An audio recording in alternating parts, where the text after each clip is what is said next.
1 month, you must start preparing to preach. Okay? Thank you. No, any church or any convention where we have people of God, we strive to grow people. Bwana Yesu asifiwe sana. To reach into the standards of the living God. It is not building a big church with 1 million mediocres. It's not building a church ya watu maelfu, but building people that live, walk, think, and do the will of God. That is what we call a church. That is what we call a true church. Even if it is 5 people that are truly for God, those are the people that are required to be there. Today, for those ambao tumekuwa na wao Wednesday, Sunday I was not with you. You know where I had traveled. Nilikuwa nimesafiri kidogo. Nilikuwa upande ule mwingine wa dunia. And it is a nice place. And I pray that one day some of you will go and settle there. Bwana Yesu asifiwe sana. Although you have to learn that language from here, because I found it was so difficult for me. The language was so difficult. No communication. You just look at the mouth, how venye anapeleka mdomo unajua kile kitu anataka. Bwana Yesu asifiwe sana. Nashukuru Mungu tena kwa kuniregesha, kunileta hapa. It is a long journey, a good journey, and it was very cold. And at some point, things were not working for me. And sometimes things worked for me. Wakati unafika si watu wanakuzuia, ni hali ya haga inakwambia hapa ni kugumu mzee. Bwana Yesu asifiwe sana. Unajua ni vizuri mtu kama mimi kutagulia mtu mwenye anakuwa na ujeuri na umanga yake. Ndio anakuja anakuambia kule ukienda usiende na umanga, utatulizwa na si mtu, utatulizwa na hali ya anga ya huko. Itakuja ulimi inakuja inajikoel, inakaa kama kamawe. Bwana Yesu asifiwe sana. Mpaka una realize that God is a God who has 2 sides like a coin. Today sijui kwa nini imepotea hii ama nini, ama ni light hakuna huko, ama ni mimi naona vitu zangu imechomeka. Basi nipatie hii kwa sababu inaonekana nimeanza kuona vitu zangu. Bwana Yesu asifiwe sana. Tell your neighbor, Lord. Tell your neighbor, Lord, touch me. Bwana Yesu asifiwe sana. Ambia Mungu, touch me tonight. I came here to repent so that I can be touched. You know, when you repent, this service, this kesha, haikuangi mahubiri. It's about repenting. It's about seeking God, renewing covenants with God, talking to God, and allowing God to speak to you. It is not about being taught the word of God, being taught any literatures and anything, but to be in a ground where you have a communication with God, because a portal has opened up for the sake of the kingdom of God. This is a session you come to take yourself before God. This is a moment you come to repent, those that you've done knowingly and those that you've done unknowingly. This is the time that you come to rebuild a communication with God. This is a time that you come to seek God, that God may renew his plans over you. It's not a plan, it's not a time to come and look at who is dressing what, who is not dressing what, but this is a place, this is a day, a service of repentance. Repentance is not done by your pastor. Repentance is not done by your preacher. Repentance is not done by the praise and worship team. Repentance is done by you. It is you who is seeking. That is why I delayed inside, because I was praying and repenting. Many things that I've done knowingly, and many things that I've not done, or I've done unknowingly. So before I come to you, I must first purify myself and render myself into the presence of God, that He can use me, a vessel that is clean. So when I come to meet you as a vessel that is clean, you're also expected to be a vessel that is clean. So the two vessels that are clean can interact together for the purposes of God. Bwana Yesu asifiwe sana. And when you now come and tell God, touch me, He will touch you easily. Touch me, because you are prepared for the touch of God. In the book of Mark chapter number 5, we are learning of a story of a man. We start from there, verse number 21, chapter number 5, verse number 21. And this was when Jesus healed a woman and a daughter of a ruler in the synagogue. And many times when we are seeking the presence of God, we are seeking the presence of God in a very educated manner, like in a very civilized way, when God does not come in a civilized way. God is not educated. God is not a professor. God is not a teacher like your teacher that took you through the classes. God has His own ways of communicating with you. He does not communicate you with the formal ways that you know. He does not communicate with you in a manner that you went to school to learn or you did your theology. In terms of those theologies and many things that happened in your life, God is not part of it. God is not educated through theology, because God Himself is the knowledge. So if God Himself is the knowledge, so He is not educated. He is the knowledge that makes you look like you're educated. So what is God? Is He illiterate? Now when Jesus had crossed over again by a boat to the other side, underline the word over again, because it seems this was His routine. This was something that He was doing every time and again. When Jesus had crossed over again by boat to the other side, a great multitude gathered to Him, and He was by what? By the sea. He was by the sea, the other side of the sea. And a great multitude gathered towards Him. A great multitude came to Him. And this multitude, they did not come to Him just because He's an ordinary man. But He is not an ordinary man. He's a special man, anointed for the purposes of what God wanted Him to do. Therefore, in the verse number 22, you hear, and behold, one of the rulers, one of the rulers of the synagogue came, Jairus by the name. And when he saw Him, he fell at His feet. When he saw Jesus, this ruler fell by the feet of Jesus and called by His name in verse number 23. And he begged Him earnestly, saying, my little daughter lies at the point of death. Come and lay your hand on her, that she may be healed, and she will live. So this ruler heard that Jesus is coming. And when he heard that Jesus is coming, he rushed to where Jesus was. And he caused Jesus, knelt before Jesus and asked Jesus, my daughter is about to die. My daughter is about to die. Come just and lay a hand on him. Just a hand. Come and lay a hand on him. This man, when he went to Jesus, he knew, yes, Jesus, whatever he will say, something will happen. And that is the contact he was looking for. He was looking for the contact.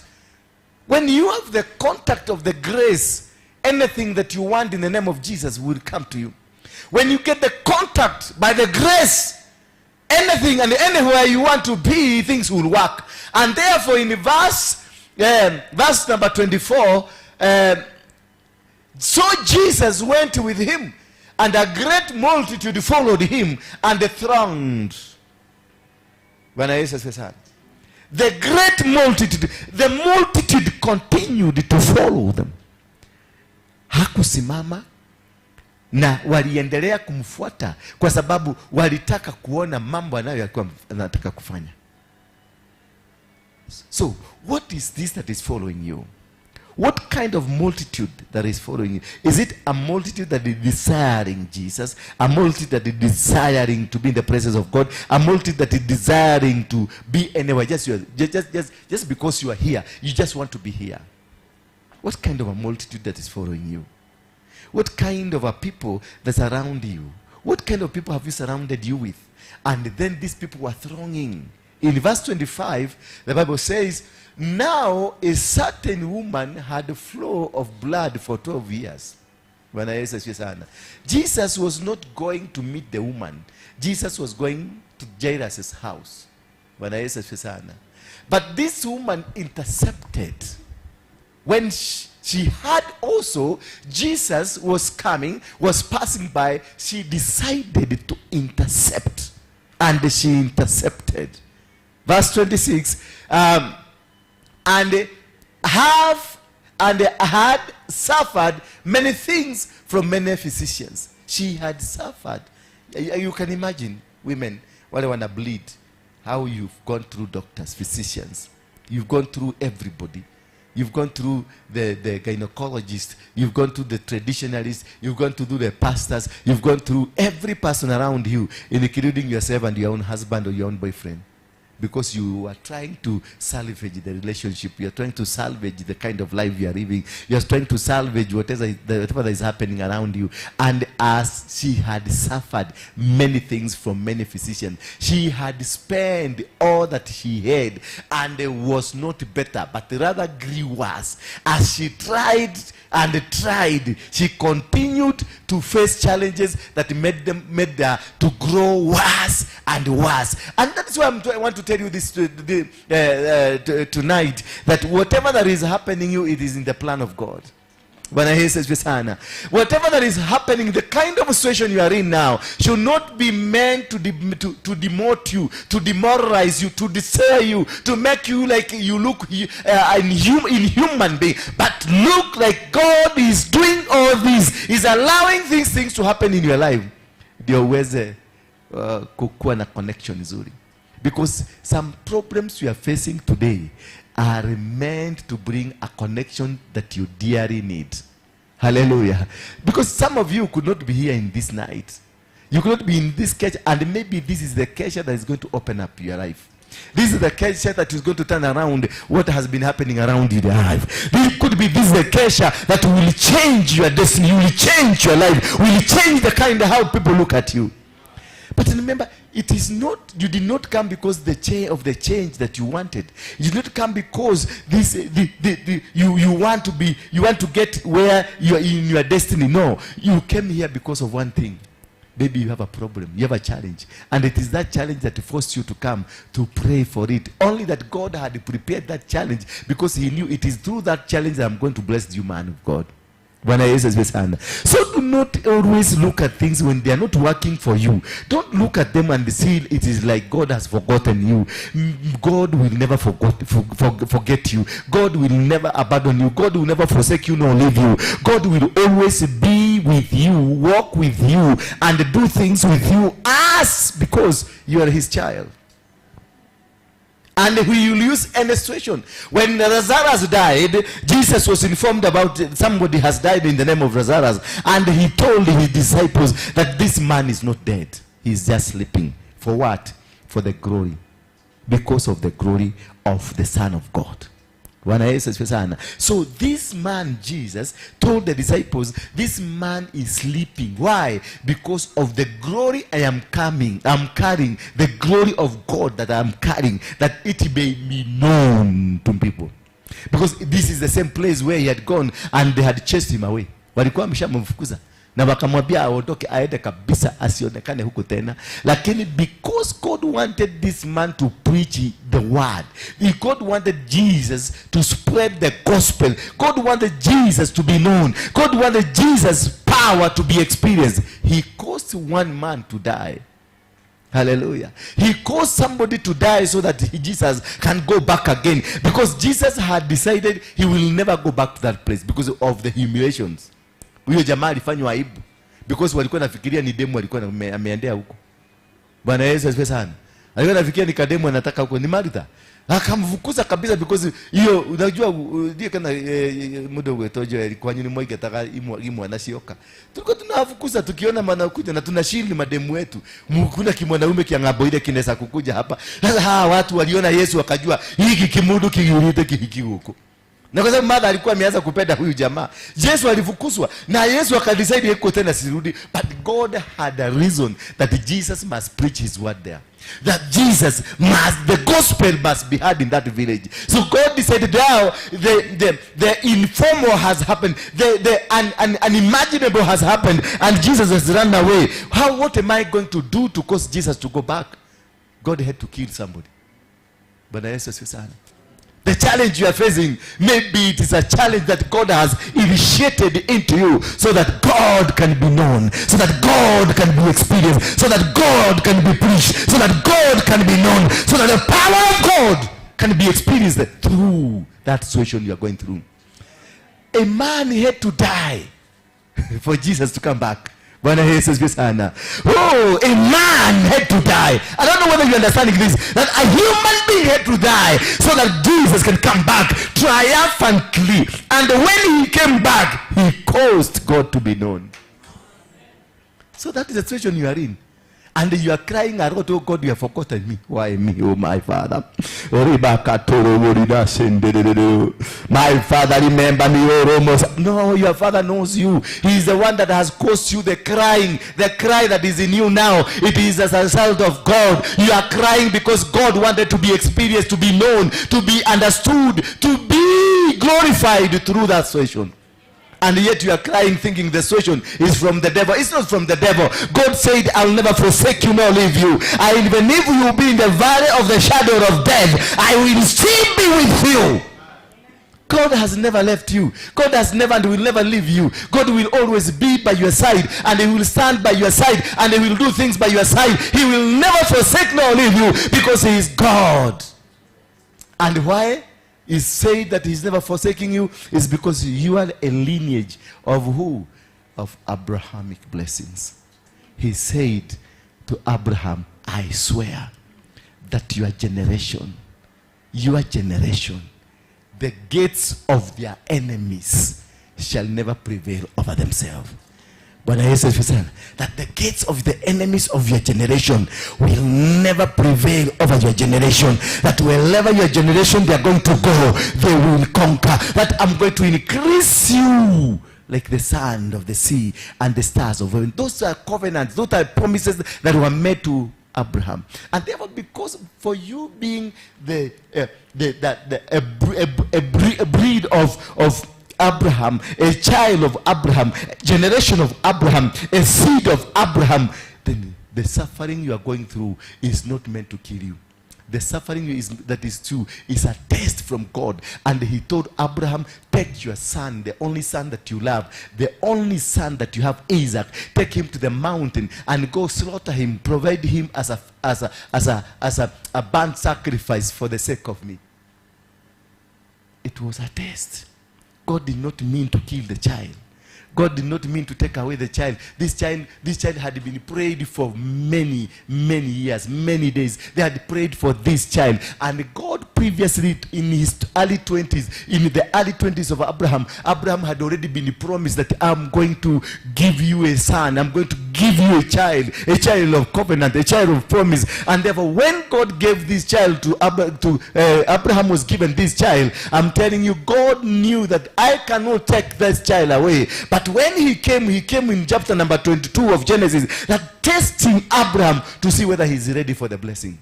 So some challenges that you are facing tonight, the challenges that you are facing today, they are not meant to bring you down, but it is a test from God to see whether you are prepared. Bwana Yesu asifiwe sana. Ask your neighbor, you prepared for the blessings of God? Or you are still crying, or you are still crying like a baby? Are you crying like a baby? Muulize tu unaendelea kulia kama kitoto. These are not meant to destroy you.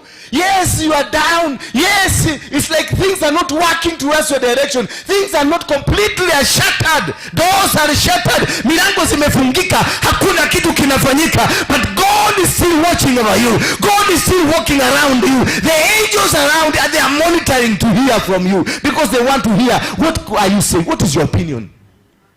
Bwana Yesu asifiwe sana. God will send the angels to come and listen. What is the opinion? What are you saying? Are you still crying? Hallelujah. When Moses started crying because people were crying, the angels came very fast. God never responded to the multitude. He never responded to the people. He never responded to the children of Israel. He responded to Moses. Because he had an agreement with Moses that pick my people, take them to the promised land I promised their fathers. So the discussion he had, it was not with the multitude. He had a discussion with Moses himself. And he told Moses, rise now, take my people. And Moses told God that I'm not going to walk to go if you are not going to go with us. You must start a journey with me and then I'll be going. So God kept the promise. When Moses started the journey, God kept the promise and still walked with him. So therefore, not a single day that God will have forsaken Moses. Not a single day that Moses could have been forsaken by God. So when he was crying, people cried before Moses, because Moses crying was prompted by the people, not by the situation that is around. Not by the enemies that are coming. Moses was prompted. The cry of Moses, people came and told him, were there no graves in Egypt that you wanted us now to come and die here? What kind of a man are you? What kind of a man of God are you? What kind of a stupid? You are an idiot. Why did you let us come and die here? You should have left us in Egypt. We will have been living a better life there. Moses, when he heard all these things, he heard like God has forsaken him. Not because of the enemy. Moses was not afraid of the enemies that were coming.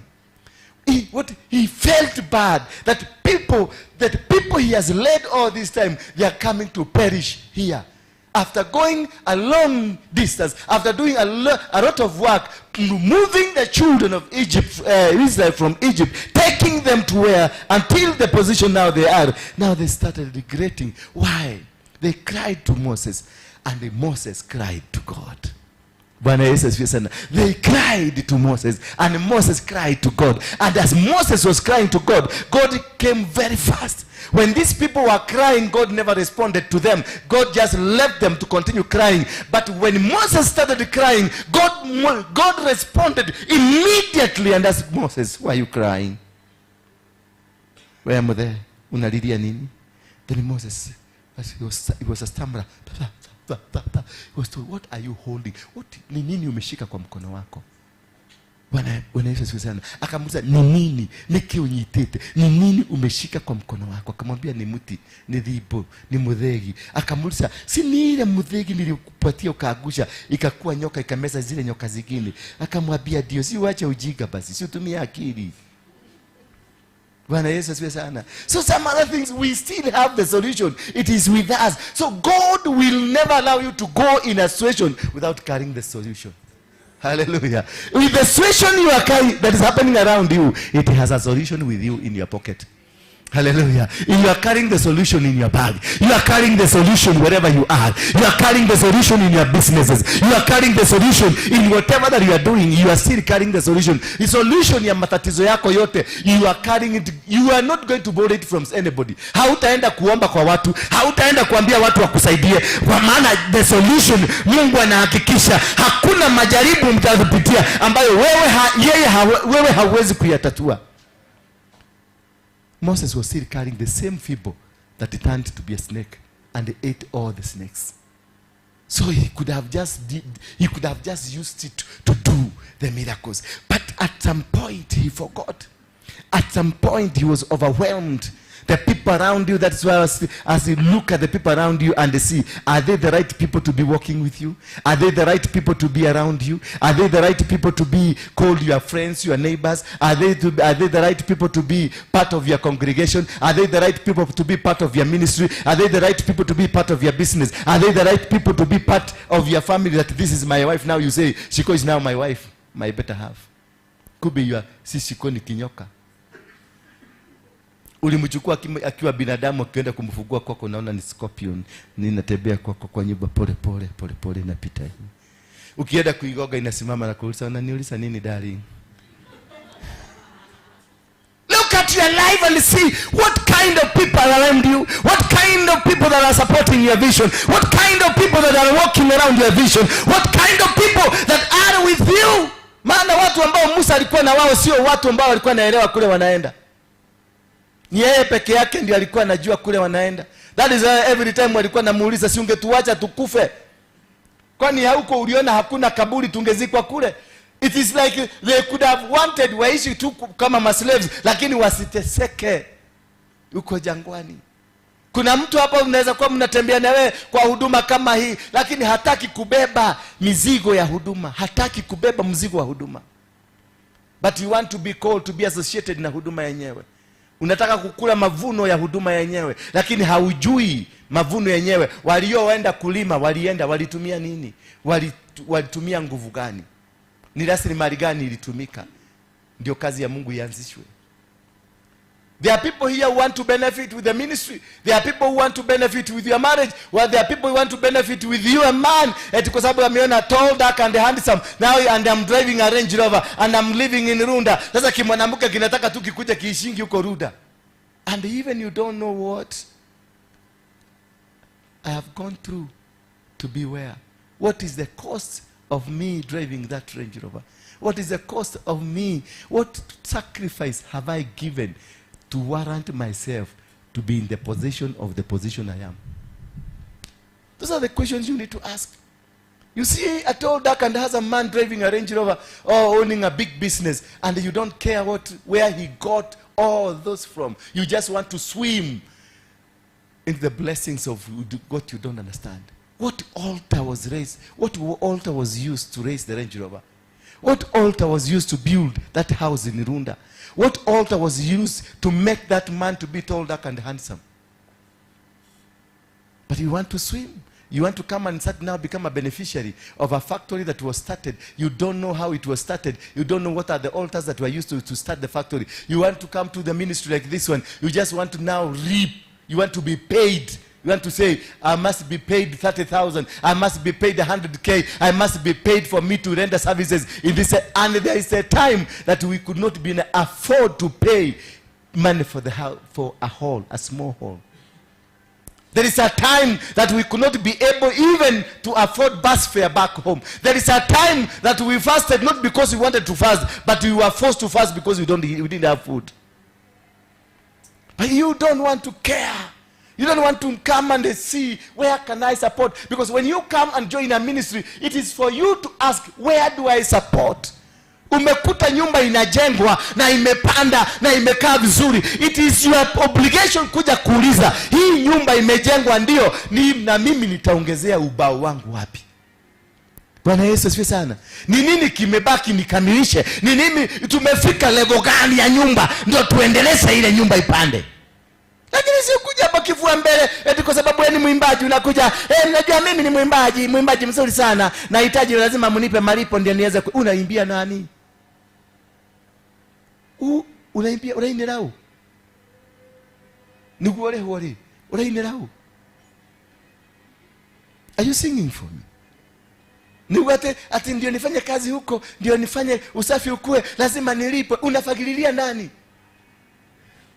Nani alikuita? Those are the things that you need to ask yourself. Am I relevant in the places I am? Am I relevant? Umepata Yesu kimwanaume ni kizuri kama hiki, kimejua kujipikia. Si unaona nimepiga nguo yangu pasi, kaguo ni kasuri, nimengara vizuri. Huyu ni mwanamke? Si wewe unajua sina mwanamke? Huyu si mwanamke amenifanya hivi. Sasa when you want to come, unataka kuhikie. You want to come and marry you. What are you coming to do? Ni nini, ni gapu gani yuko kwangu unakuja kufili? nguo ninang'arisha, chakula nimekula. For me to be told that and handsome, si najua kujipaka mafuta. Nikiroga kufundisha, unakuja kunifundisha nini? What is your participation in my life? You need to ask yourself that I am going into this business. What value am I going to add? I am going to meet this man. He has been alone for quite some time. And what value am I going to add? Then come look at myself. Go to my closet. Look at the kind of clothes are there. Look at the kind. Go to the sitting room. See how it is. Look at my bed. So is it, and see what class is this man. Na ukiona you don't fit this class, wewe jipange tu, mwambie nimepigiwa simu shoshoni mgonjwa. Ukiona you can meet this, ukiangalia nyumba yako venye unararaka, ukiingia kuna wengine sasa wakitoka hapa ni kwenda tu anaingia anafanya blanketi hivi na hivi anasiweka huko ndani. Ukiona standard sio hiyo, umekuta kitanda kimetengenezwa vizuri, ni kile itakwata kitanda kiu, sio king size, the king size. Ile unakati ina venye una breathe ndio inafanyanga venye una breathe. Ukikuta yako kule nyumbani kule unakaa, hata hutadikagi kwa sababu haina level, haijawekwa level mzuri. Maana venye hiyo kitanda venye inakaa iko na makaratasi baka huko ndani. Ukikuja uone ile standard iko hapa na uangalie uone hii standard, it will take you 5 years to level yourself into this standard. Wewe mwambie mwanaume ni mchosho amegojeka, wacha nikibie 2 months. Ukienda uende ujifiche kabisa na mwambie mchosho aligojeka kabisa, sioni kama nitarudi Nairobi. Because don't come to this ministry to drag it behind. Maana hiyo miaka ukiona wewe kuadapt standard ambayo iko hapa itakuchukua miaka 5, ni kumaanisha you will hold us for 5 years. So why hold me for 5 years? Na nilikuwa kwenye momentum yangu ni kuenda naenda. Bwana Yesu asifiwe sana. I am in my momentum. I am climbing. Na niko kwenye mlima ni kuclimb na climb vizuri. Na umeona mishipa yangu imekamata moto nilikupanda. Alafu unaniambia unanishika tuoza huko nyuma. Unaniambia oh baby tuende pamoja. Oh yeah baby ningoja kidogo. No, that's nonsense. Look at your standard and get yourself with the standard. Then walk within that standard. Get into the classes that you know this class fits me. That is how to build things to work. That's how to build the ministries to work. That is how to do. If yes, you have to be given some remuneration in any place that you come, in any place and in any services that you render, you must prove the worthiness of what you want to be given. You must prove. Alafu ujiulize, what has been before now these guys to give me this, what has been my contribution? Have I ever contributed towards this thing that once I want now to start milking? Hii ng'ombe ambayo nataka kukamua sasa, nimewahi kuichunia dhara, nimewahi kuipatia mafuta, nimewahi kuinunulia brand, nimewahi kuinunulia chumvi? Ama unataka kukamua ng'ombe ambayo hata hujui kama inakulaga chumvi? Unairushiaga ugali, na ukirushia ugali, unairushia ugali na unaiangalia vibaya ndio isikule ukuje uokote. Bwana Yesu asifiwe sana. Hallelujah. It is a time to have that mind shift. And this is what I want with this ministry, that we must have a mind shift. We are now no longer the same people that you are. Bwana Yesu asifiwe sana. Me, I have gone out, I've come back, and I have come with a mind shift. If you are not going to walk with me, you are going to be dropped, and you are going to be dropped ruthlessly. Do you know where I went? Ni kwa kina Putin. Those people, their faces, when you look at their faces, unaona ni kama wanataka vita anytime. Yani akikuongelesha unafikiria amekukasirikia na anakusmailia. Mimi tukiwa na Putin alikuwa ananiangalia, naona kama anataka kunipiga. Sasa hiyo anointing nimekuja nayo. Sasa utakuja na kuniangalia unafikiria Bwana Yesu asifiwe, na kuangalia sema ulikuwa unataka nini? Na kung'olea macho. Bwana Yesu asifiwe sana. Because we must have a paradigm shift from what we were doing yesterday to something new, so that we can be able to move forward. You can never move forward in where you were yesterday. That's the same place you are today, and expect to have any results. Anything that you continue doing from the same angle, same position, same dimension will never yield you any result. It will never bring any result. You must shift. You must move. When I decided to move from my mother's home, from my father and my mother's home, I moved out, and I was met by a ruthless world. that never spared me. It turned me to be a chokora. It turned me to be something bad. It turned me to be a thief, a petty thief. It turned me to be a pickpocket. It turned me to be a gangster. And I became one. I was ruthless. I became ruthless in the world. Until again God came and converted me and told me, now I was training you. Now come back. I want you to serve me. And I will make things work for you worldwide. I've never struggled. Since that day that God visited me, I have never struggled. I've never found myself in a challenge. I can go to any country in the world, and the country will accept me. The country will give me whatever that they want to give me. The country will become a blessing to me. The country will do. I will get whatever I want from that country. I don't need connection. I was alone. I went to Russia alone. I didn't have connection, but I shake the hand of Putin. Sikuwa na connection. Na sasa wewe unataka yangu atoke sijui wapi akuje ndio akupatie connection, akupatie troopers. Jiweke, jiandalie mpira, jichenge, unachenga kidogo, unachenga. Unarudisha hapa nyuma, unasema wewe ni Messi. Unarudisha hapa unasema wewe ni Ronaldo. Alafu unapiga, unasema goal. Bwana Yesu asifiwe. Just be creative. Be creative. We are in the season of creativity.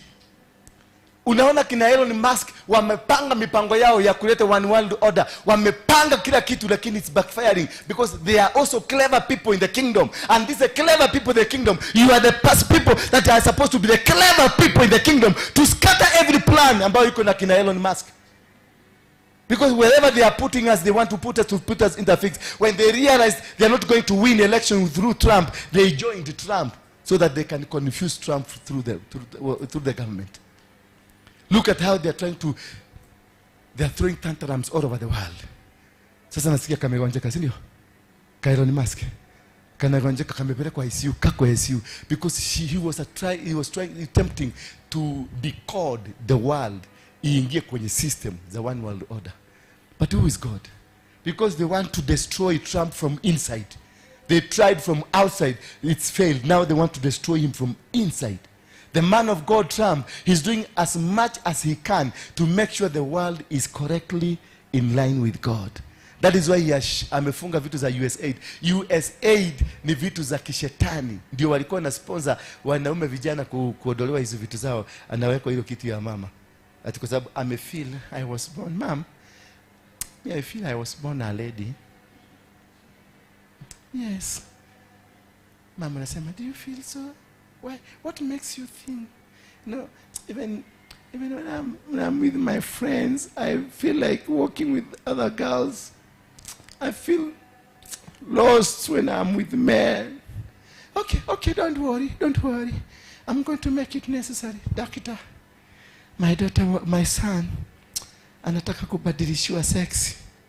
Awekwe sex ya msichana, maana anahisi ni kama alizaliwa akiwa msichana. That's the work of USAID. That's the work of the American, the ambassador kale mama kalikuwa anaitwa Megan. That is the work she was doing. They had established a hospital in Kangemi. They had established another hospital hapa in Kasarani, in Githurai. They had another hospital in Kawangware. You see where they targeted? They didn't target Runda. They targeted kule kwa nini? Because it is a form of a sacrifice. Now that the station is imechange, mimi ndio nilizichoma. Zile ulisikia ile hospitali ilichomeka Githurai, ni mimi niliset it ablaze. Yes. Na ile ya Kangemi. Pale ulikuwa kunasikia kuna kanisa moja hapo sijui nani. It's me who did that. Lakini kwa sababu nilikuwa naogopa wasinikujie, sasa hawawezi kunikujia. Tuko na trouble. There are things that you do and na unanyamaza, unakaa tu unachungulia na unaenda unasema wamechoma nini? It was a hospital. Akusaidia. Ilikuwa nasaidia nini? At the human anatomy na sijui family what na kitu yani kilanguage kinakuago kwa kiushetani. Nani ati moto tu imelipuka, hatujui. Wazima moto wanasema inaweza kuwa ni electricity. Yeah, it must be electronic. Watu wa Kenya Power. Watu wa Kenya Power wanafaa kuangaliwa sana. Hizi wao wanawachaga huko zikiwa rusi. Kumbe you are celebrating inside your heart. You have accomplished a mission. And that is what I'm calling upon. Clever people for the clever kingdom. You must be clever. You must. When we went to the mountain, wakati siku ile walikuwa wamepandisha ile bendera ya gay huko Mount Kenya. I went. Lakini kumbe walikuwa wameweka watu wao kuchunga that nobody will go up there where the flag is, because the people had started complaining. Wakaweka watu wao mpaka mapolisi wa kulinda hiyo bendera. But me, I disguise. Nilienda tukavuja kuni. Na nikavaa kiguo kama hiki kia mama na tukafuga na tukabeba kuni hivi, nikaenda kama nimebeba na nilifuga kitabaya hapa, tukapanda mpaka kwenye mlima, tukapita mapolisi, tukaenda kwa mlima, tukaenda tukangoa bendera, tukateremka nayo. Wale polisi wanaruchuga hiyo bendera, tuliteremka nao, tukapita wakatuuliza mnatoka wapi? Sasa tulikuwa tunaenda kutafuta swara. Walirudi kuona kwa news tukiichoma hapo chini. Wakakuja mpaka hapa kunitafuta. Nikaambia sasa mtanishika kwa sababu ya gay? Kwani wewe ni gay? Mama mmoja mwenye alikuwa kwa hiyo operation wa NSIS, sometimes she had come kutoka siku hiyo, alipotea hii kanisa kabisa. Nikamuuliza wewe, akaniambia, alikuja akanivuruta akaniambia, kama kuna kitu umefanya ya kusaidia hii ni hiyo, lakini mimi niko upande huu mwingine wa kukupi. Sasa nikikuja nitakupiga silabu, lakini si ya ubaya, nionyeshe wale watu wengine tuko pamoja, lakini you have done us proud.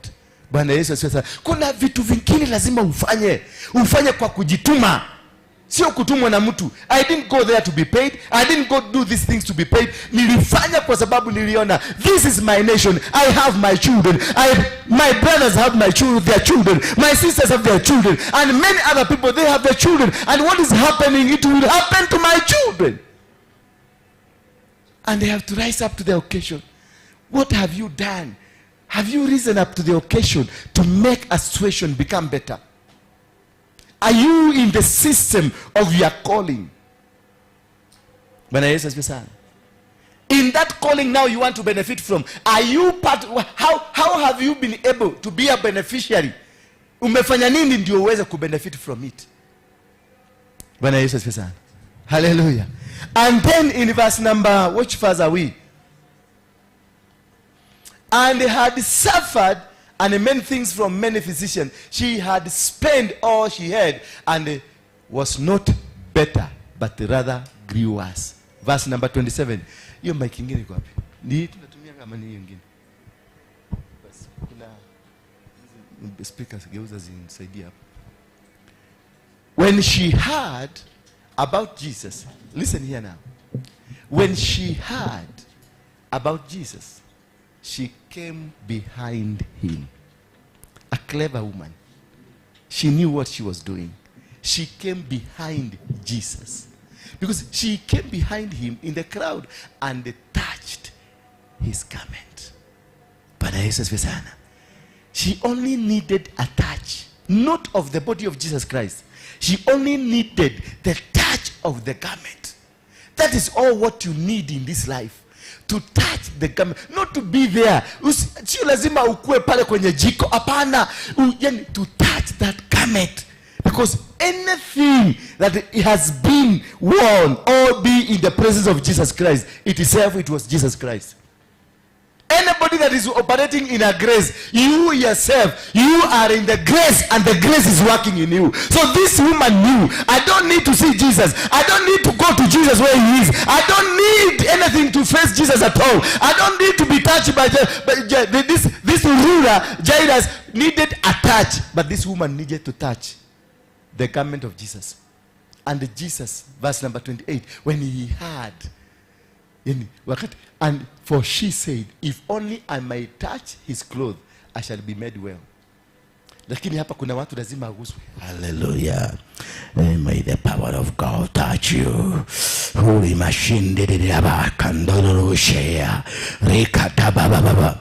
This woman needed only to touch nguo ya Yesu. Hakuhitaji aguswe na Yesu, hakuhitaji azungumziwe na Yesu, hakuhitaji hata Yesu ajue alikuwa. Wengine hapa mkitoa sadaka lazima ukuje kama unatembea mzuri, na ugoje kama watu wamepugua ndio ukuje na unaniambia look, nimetoa sadaka. Na alafu unapita ukienda ukitembea hivi kwa sababu umetoa sadaka, because you want me to recognize your givings. You want me to recognize your sacrifices. Me, I have no power of your sacrifices. The sacrifice is the touch that you have. Nipatilie huko ndani. The sacrifice, high only. The sacrifice is meant to connect you with God. It is a language that you speak. It's a coded language, a coded heavenly language that connects you to God. That connects you to God. So whatever you give should not be seen to be with the people have seen what you have given you. The pastor have seen what you are giving. Ama ile kazi unafanya in the ministry, that people to recognize you. Where do unafanyaga hii kifanyike? Where do unatumanga kitu hii kifanyike? No! It is, do it in secret and you will be rewarded in the secrecy. Whatever you do in the secret, God will come secretly. And people will always be wondering, where is this woman getting this from? Where is this man getting this from? Where are these things coming from? Bwana Yesu asifiwe sana. Thank you. Where are these things coming from? Because they are saying you unabarikiwa tu, milango yako inaendelea kufunguka tu. Kama sasa mimi nikitaka kusafiri, milango yangu inasafiri, inafunguka tu. Si utaona shakaga. Diaga gake. Na kule wale wadi kula hiyo ni kwa nyuge sagi na huko na hiyo. No atona tofauti nene muno.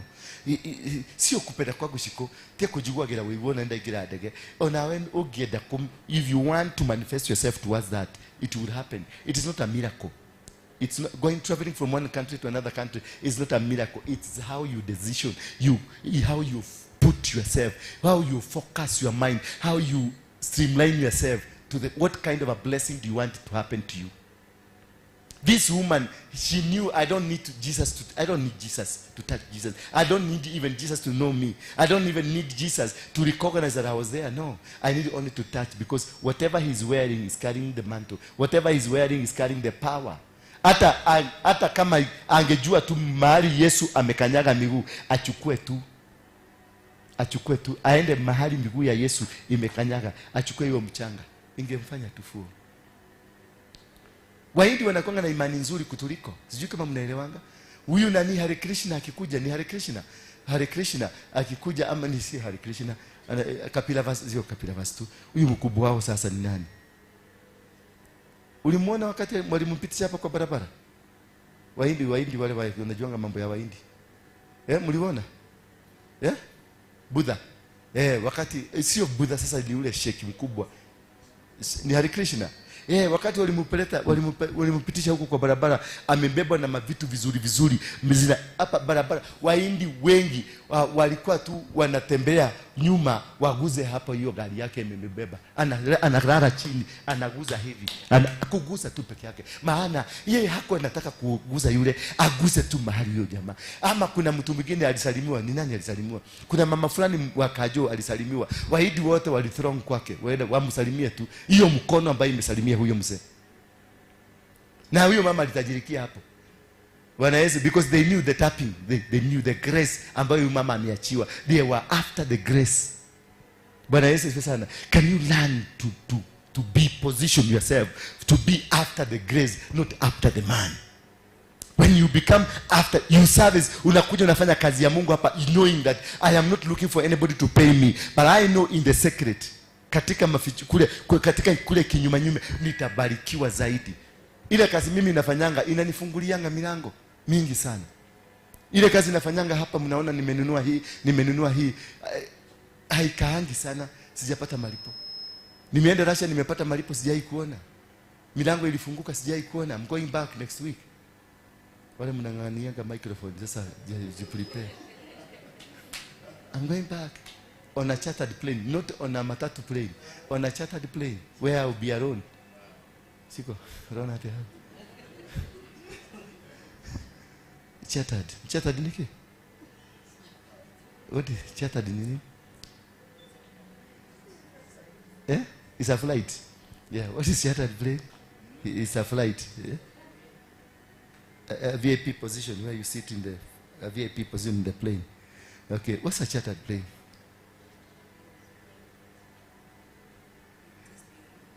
You hire the plane is purely for you alone.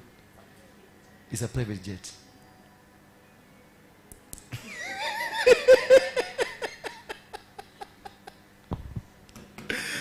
Next verse, please. For she said, to some of you 28 kwanza. For she said, if only I may touch his cloth, I shall be made well. She had the belief. She had the belief. Do we have people that has a belief that God can do something upon their life? But where are they? Can I see the hands of these people? Now, may I ask you a question? And why are you poor? If you have such a belief, why are you poor? Najua kuna kitu uliniambia kwa ofisi leo. Nikataka kukuongelesha vibaya, lakini nikasema ninaweza I will injure your heart. Hatujazoeana sana, lakini hawa wengine naweza kuongelesha vibaya. Because kuna ulikuja ukaniambia I'm waiting for something. Nikamwambia that something has been released. Kama ungejua siku hiyo ya higienda hiyo jia ilienda. Kwa sababu nilikwambia this thing has been released, lakini iko mahali. 20 verse 29. 20 verse 20. Immediately the fountain of her blood was dried up. Immediately the fountain of her blood, hiyo blood ilikuwa inamwagika, it dried immediately for just touching. Just touching. Bwana Yesu asifiwe sana. For just what? Touching. And that's the level I want to raise you up, that you can believe in God wherever you are and the things will work. When I was in the plane, because when nikitoka hapa mimi nilisema, what did I say? Tulikuwa tunafanya service gani? Nikasema Mungu ameniambia kuna mahali atanipeleka safari. Yeah? It was on a Sunday. I was not prepared for it. Mpaka tiketi ni nyinyi mlinichagia. I was not prepared for it. Immediately mtu mwingine akaniambia, nikapigwa simu kutoka embassy. Wakaniambia I have been selected to be one of the people ambao wanaenda kutembea huko. Bwana Yesu asifiwe sana. Kule mimi nilifikiria ama nilifanya, because they said wamiangalia kwenye Facebook yangu na YouTube yangu, wamaliona venye nasaidianga community. So they want to take me there. Alafu niende kwa ikulu yao. Bwana Yesu asifiwe sana. Hello. Msiende kupatia watu chakula ati ndio mfikirie itafanyika leo. It was a plan by God. It was a plan by God. Bwana Yesu asifiwe sana. And immediately they send me visa kwa simu, si kwa passport. Yeah, si kwa passport. I'm the only huko mwenye alikuwa na visa kwa simu, si kwa passport. Na airport imeambiwa fulani anakuja na visa yake ni electronic. Sasa niambie, unakuta dunia inakutambua. Na sasa wewe hapa una shida hapa, ukingangana na tuvita hatueleweki. Na baba yako anatambuliwa duniani, na wewe haha nimenyogorororaga.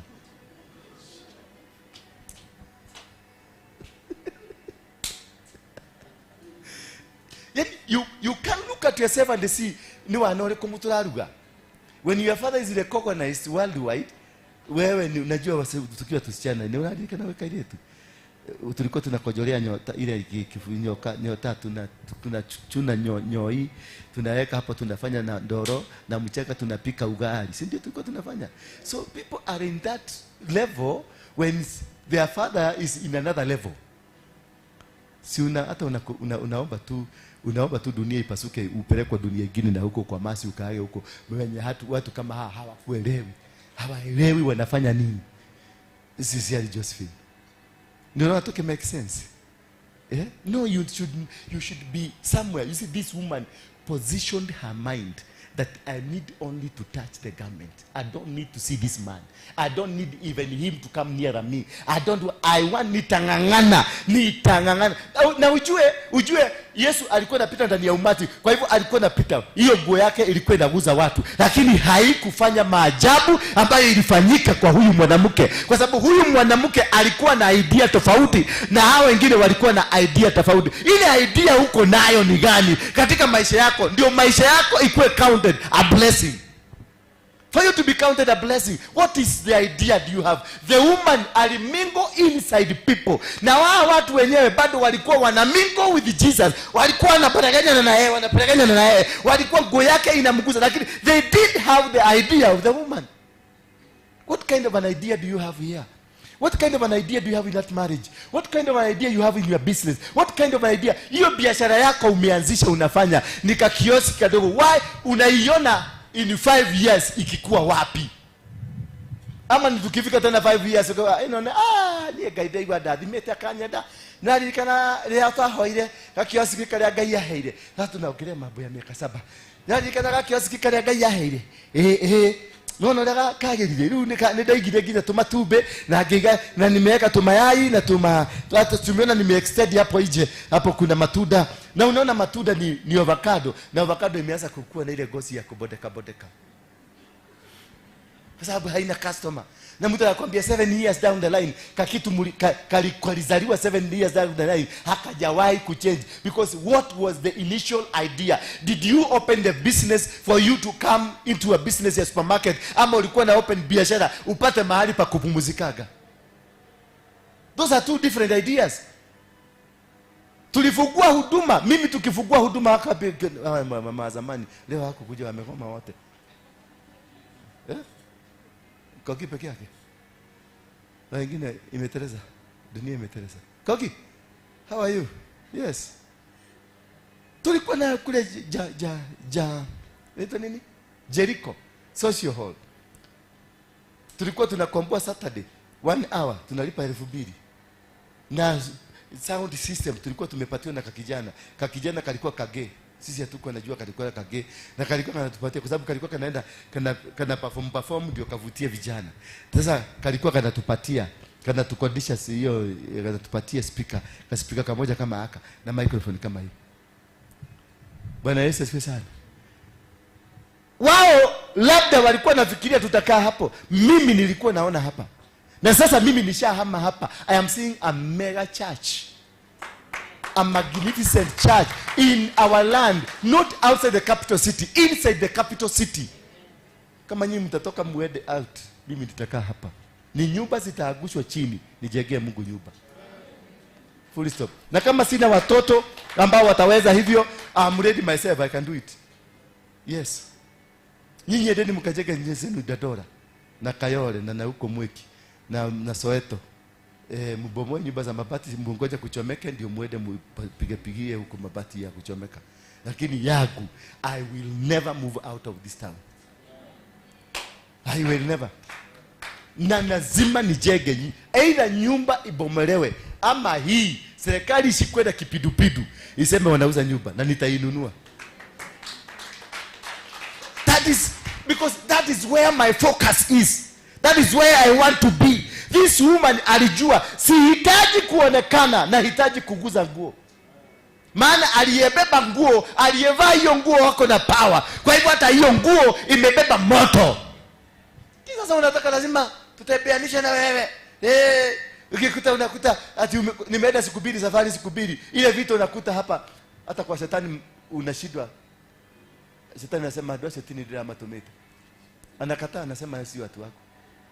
Na ile kitu ilikuwa inapiganiwa ni nini? A microphone. I don't mean it happened here. This time it didn't happen. Ama it happened. Last time it did happen. Yeah? Ni stima tu ilipotea. Ilipotea saa ngapi? Kutoka saa ngapi? Saa 3. Ikarudi saa ngapi?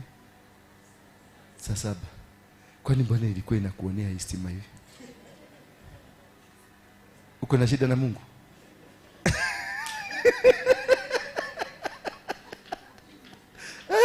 Uko na shida kwa sababu wakati tulimaliza ikarudi. Najua nilikurubia sana. Nikajua ni majaribu. Mpaka nikaiba ile yako. Siri ya machozi haya ni wewe wajua. Nikauliza Daudi wangu, kwani kuna mahali wamekosana na Mungu?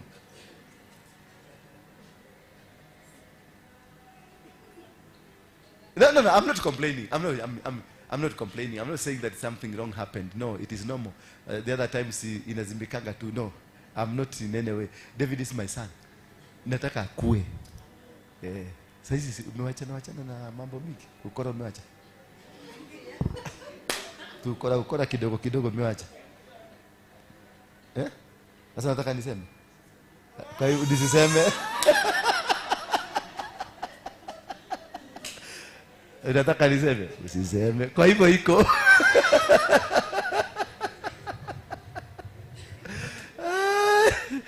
David, hiyo ni hali ya maisha. Next verse please. Bwana Yesu asifiwe. So the success of what you want to become haiko kwenye mahali huko, it is in your mind.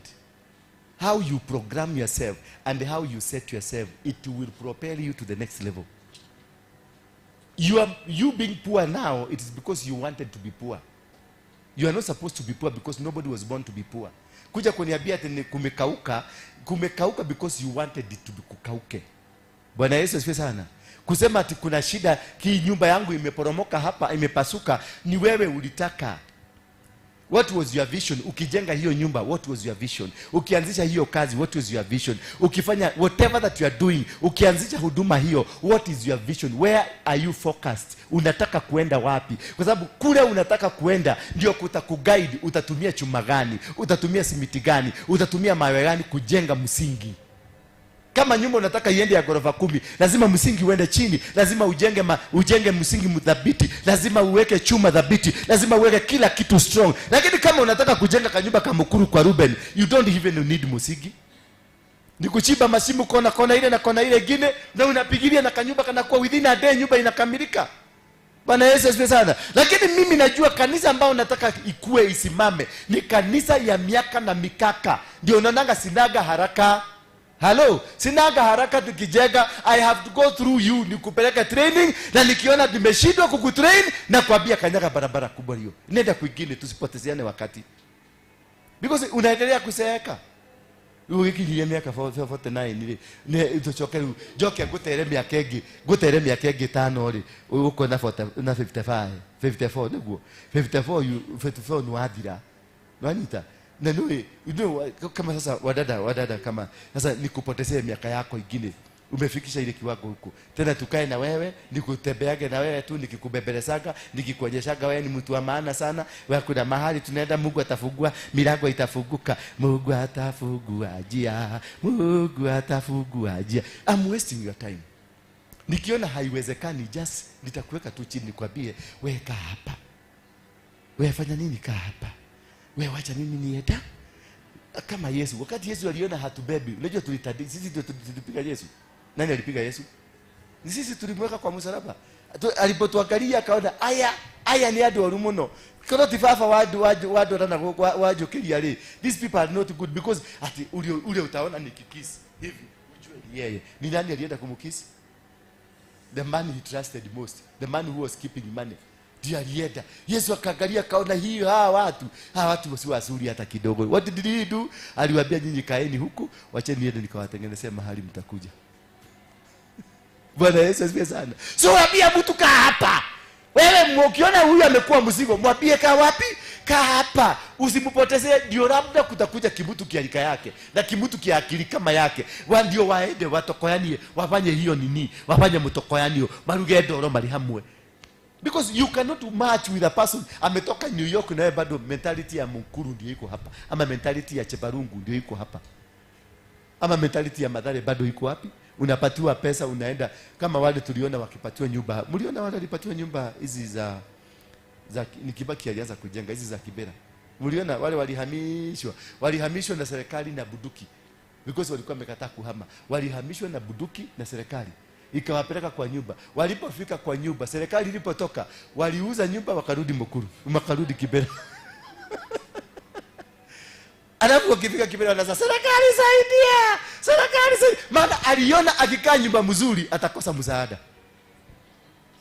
Bwana Yesu asifiwe sana. So it is all about in you, your mentality. Hata maombi ile unaomba, it is all about, sio maombi tu ya kwe kila wakati wewe ni kwe maombi. Kama maombi hayakusaidii, achana nayo. Change the formula of the prayers. Sio maombi kila siku. Patia Mungu, nyamaza, upatie Mungu wakati umsikilize. Mudhikiririe nake akwaririe. Kama hali kaa kwa kona ile. Usiweke hii mavitu mnaekaga kwa masikio ati sasa ati unangojea Mungu akusugumusie na unaendelea kufanya. Wewe ni mugoroki, wewe mundu mugoroki. Uduramenya ni ati oreka atekelete haha ate ni Bible audio Bible. Sasa na ulikuja kusikiliza Mungu. How will you hear God from an audio Bible? Sima kila kitu enda pale kado. Na mtu akikuja kukuzungumzia na mngolea tu jicho anaondoka bila kumwangalia. Mtu jicho tu akiangalia jicho anaondoka. Don't lie to yourself ati tuko mlimani. Na tuko mlimani na umeweka earphone huko. Ati ni audio, ni mahubiri ya Mukandawiro unasikiliza. Ni mahubiri ya Obert Angel. Ni mahubiri TB Joshua ndiye anahubiri. This man is inspiring me. What? You did not go to be inspired. You went there to hear what God says. Go, ingia kwa kakichaka, ingia ndani ya kakichaka. Funga kila kitu. Funga simu yako, ingia hapo lala. God will speak. Don't make the noises that you make kutoka asubuhi mpaka jioni. Ati nimeomba. La sendele busaya. Baka nikasikia bingu imefunguka. Ulisikia namna gani na ulikuwa unaongea? Can you be talking na unasikia? No. The one must shut another one. Bwana Yesu asifiwe sana. Hallelujah.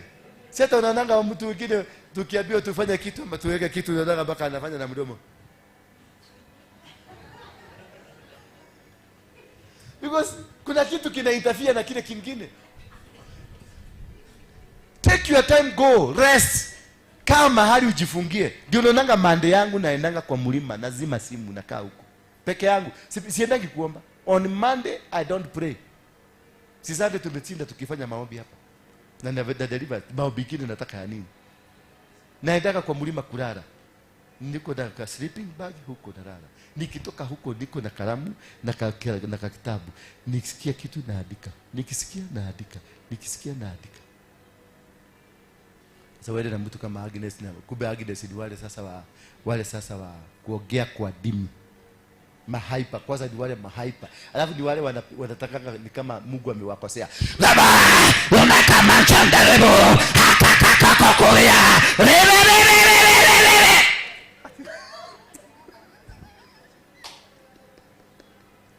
Baka Mungu akiambia shida. What has happened? Niki wewe. Kija hapa kwa Dr. Frank Jega akigena ufunuo kwenda modo kirima. Ogolokete. Mpaka Dr. Frank Jega anapata ufunuo peke yake. Kuna mtu anahitaji his services. Because most Christians, mimi nikaulizwa sahihi, Christians wengi hawa wakole wameokoka. Wale wanahitaji kupelekwa Mathare. Nitapata 50% of Christians, they need to be Mathare. Because they are all mad people. Ni agurukia theri. Just tadiugadi rimo igwe alokole wale wameokoka wakiomba. Alafu sasa ni wengi na kila mtu anataka sauti yake ifikie Mungu.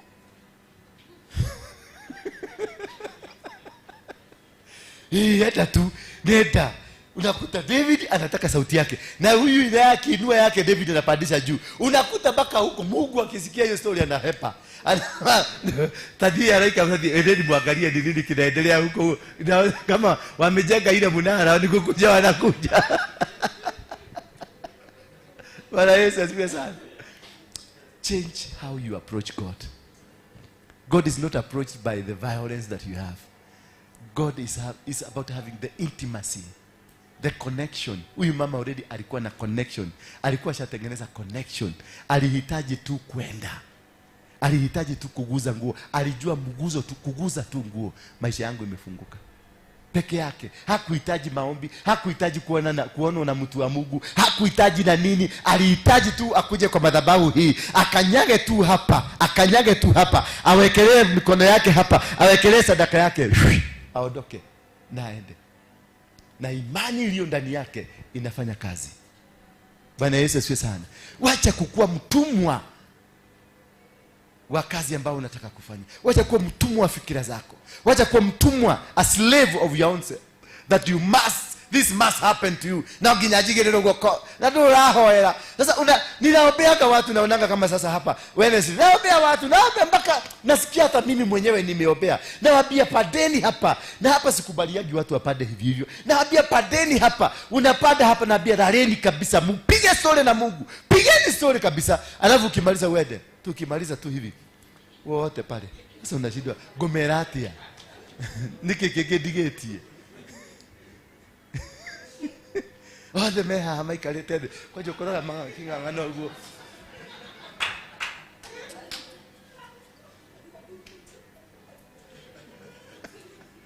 Na akiwa hapa venye najua nakujaga nasikiliza venye anaomba. Unasikia mtu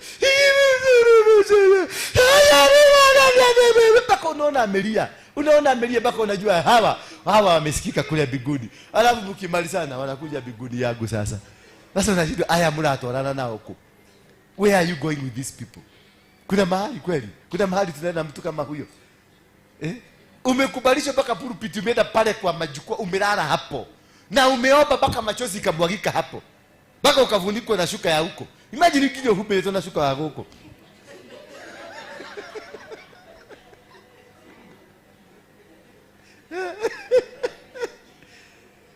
na anakuja tu. Na anakuja na nilikuwa nataka uniombee. Sasa nikamuuliza ile tulifanya huko ni kilio ama nini?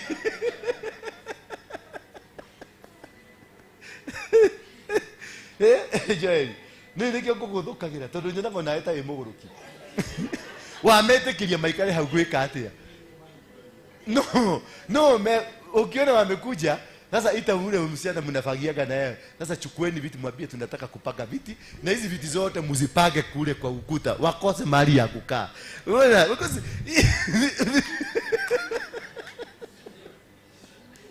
Sunday nafanya deliverance Sunday. Nafanya deliverance na unaona huyu alikuwa kwenye deliverance. Na uliona venye alianguka mpaka ukahurumia yeye venye alianguka. Na mshindo bwa akaanguka chini. Alafu unamkuta pale. Saa 1 usiku wako hapo.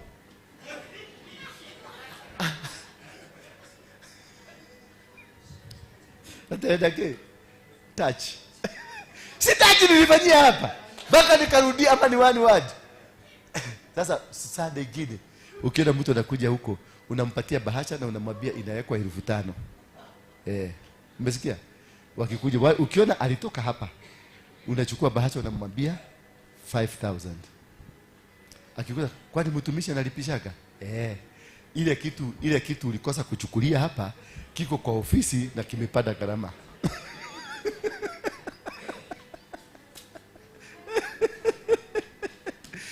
Mpaka unaona ile kazi yote umefanya ni kama ilikuwa bure. Because hakuna faith imeongezeka. Ni contradiction. Mpaka ninaingia pale na utanikuta nimepiga makoti na uliza Mungu. Adwa ya magage jiali. Hawa watu watabadilika lini? Hawa watu watakuelewa ni lini? Baba, kawade hili adwaliko. Kwani Mungu nimekukosea na nini? Kuna siku niliuliza Mungu hapa. Ndio nilitoka hivi nikifikiria nilikuwa nataka kuingia kwa watu wa media. Unajua ni saa hiyo nikitoka hapa na kuaga na kauenda wa simu kidogo. So nataka kusurura ni balance kidogo. Sasa nataka nikute kama mtu kama una huko kwa uzuri ya hii ni watu wazuri sana. Watu wote ni wabangi. Hii tibu hapa wote ni watu wa bagi. So kila mtu anakuwaka na sura yake baya. Unaona kama huyu venye amekaa ukuta yule mwingine kale kingine unaona kale kako pale juu ni tumutu tubagi. Ukiuliza leo umevuta kabi kana kwambia ni 2. Nimepunguza jana nilikuwa nimevuta 3 sasa nimevuta 2. Ninaendelea kuchange. Bwana sasa unaona kana kufurahisha maana kana kupatia progress. Sasa huyu mama ni mrokole ameokoka nimemwombea hata nimemtabiria nikiwa hapa. Na nimemtabiria maneno mzuri. Ndio yule pale. Sasa unaona afadhali kukaa na ule mtu wa bagi. Maana anakuambia kaka kalikuja hapa kalikuwa anakunywa mesikoto 7. Ulikuwa unakunywa 7 per day. Sasa kame reduce kako kwa 2.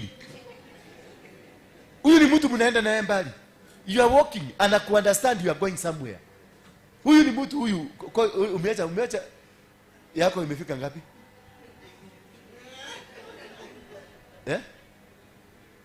Unalikava? Sasa umepunguza mpaka ngapi? Sema tu. Ule mwingine mpaka mdomo imechomeka. Ako wapi? We. Eta kwate. Livingstone. Tok. Hebu kuja. Wewe wa TikTok. Huyu ndiye amenifurahisha kabisa. Ameniambia daddy, tangu nikuje my life has changed. Unajua nilikuwa nampatia pesa ya kwenda nyumbani, anatembea mguu. Nikamuuliza ni kwa nini ulitembea mguu? Akaniambia niliona watu wakiwa kwa gari, nikaona gari imeanza kuanguka. Sasa nikaona afadhali nitembee kwa barabara. Yaani aliingia kwa gari kaanza kufanya hivi.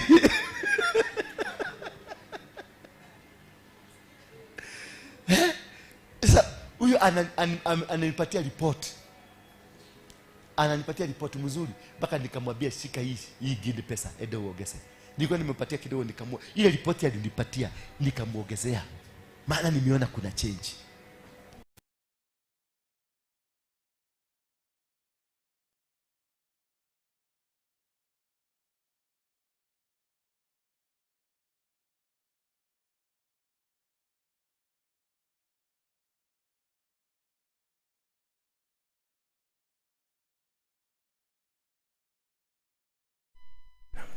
Sasa ametoka huko, amegoka kadogo, sasa akikuja, anakuja kama Masai. Okay. Apostle. Takavia. Unamuuliza ngapi? Wewe tu ni cheki tu angalia. Okay, kuja. Cheki hiyo mdomo. Unaona hiyo mdomo? Hii ni bangi. Ama ni nini? Ni ugonjwa. No. Dawa. Dawa gani? No. Sini. Inaitwa jina gani? Inaitwa dawa. Inaitwa dawa. Haitangu kitu kingine, haina jina. Eda. Inaitwa dawa. But this a man, nimemtrustia. My pages, TikTok, X, kila kitu. Ile unaona mitandao kwa TikTok zinaenda ni huyu mtu abaki. Huyu mtu mzuri na huyu mtu mzuri. Hakuna kitu. Tumejulikana.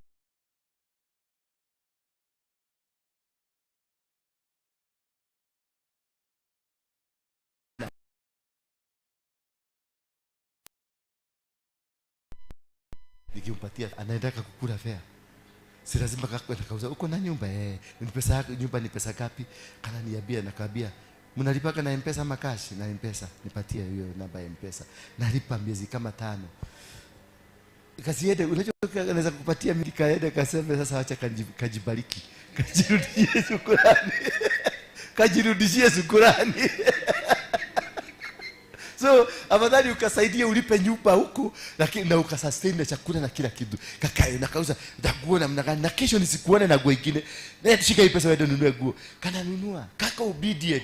Unaona ni mtu anafaa kukaa na wewe. Ni mtu anafaa kuna mahali mnaenda. Maana anabadilika. Lakini sasa huyu ama huyu Jerry ni mtu ameokoka. Ukikuja hapa Jerry wewe usimame tu utasikia yes. Bingu inafunguka lakini bado utamkuta pale.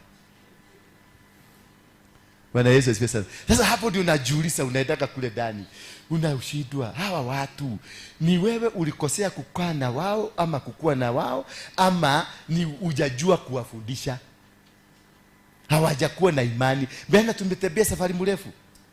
Na kama tumetembea safari mrefu kuna some changes I need to see from you. Kama kale nilikalikuja kakivuta bangi 18 per day. Kameteremuka nikakaeka pressure kakatoroka. Kwa sababu nilimwambia kesho usiwahi kukuja kama umevuta kakahepa. Sasa ikabidi tena niende nikakatafute. Nikakauliza kwa nini ulitoroka? Uliniambia nisifute hata kidogo na nitakufa. So badala nikufe si nikae huko bali unionage. Sio mtu ni genuine. Sasa nikamwambia unataka tupange namna gani? Akaniambia wewe tu nipatie tu muda, nitaenda nikiteremka. Nitakuwa nikikwambia. Jamaa ananiambia sasa kwa nini? Ako kwa bili kwa siku. Sasa ukikaona pale kamepiga moja asubuhi na kabla tuingie service kamepiga moja. Huyu mtu ataenda biguni. Huyu mtu ataenda biguni, nyinyi mkikaa tu hapa. Nyinyi mkipigania position hapa. Ule hautasikia kipigania position. Ako sawa, maana bangi yake imemwonyesha kaa wapi. Na ukae rada. But jenga imani. Build your faith towards God. Inua kiwango chako cha level yako ndio ufike kwenye lengo ambalo Mungu atakutumia kwenye masafa ya juu. Sio kama unanielewa?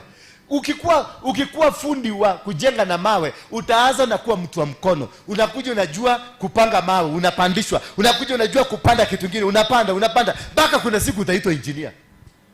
Sasa wewe umekatalia huko chini, bado wewe ndio kujawejaga mitaro. Just imagine bado unajengaka bado wewe ndio kujima mitaro.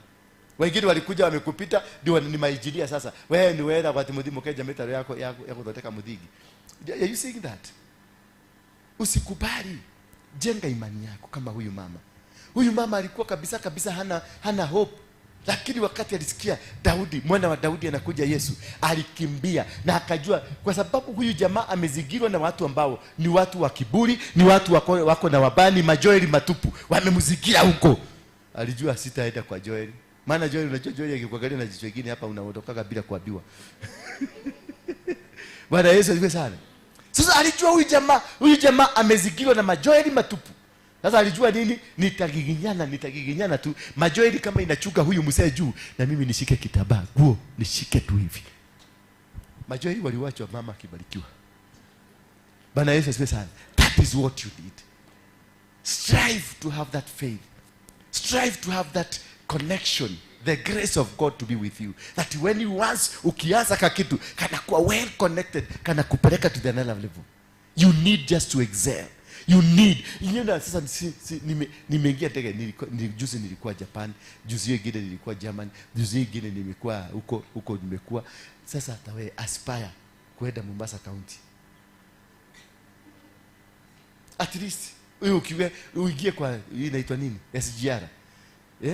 Uende ukisikiliza mama akiongea hapo kwa radio hiyo, tumefika Voi. Next stage Voi. Usikie at least kitu kina utofauti.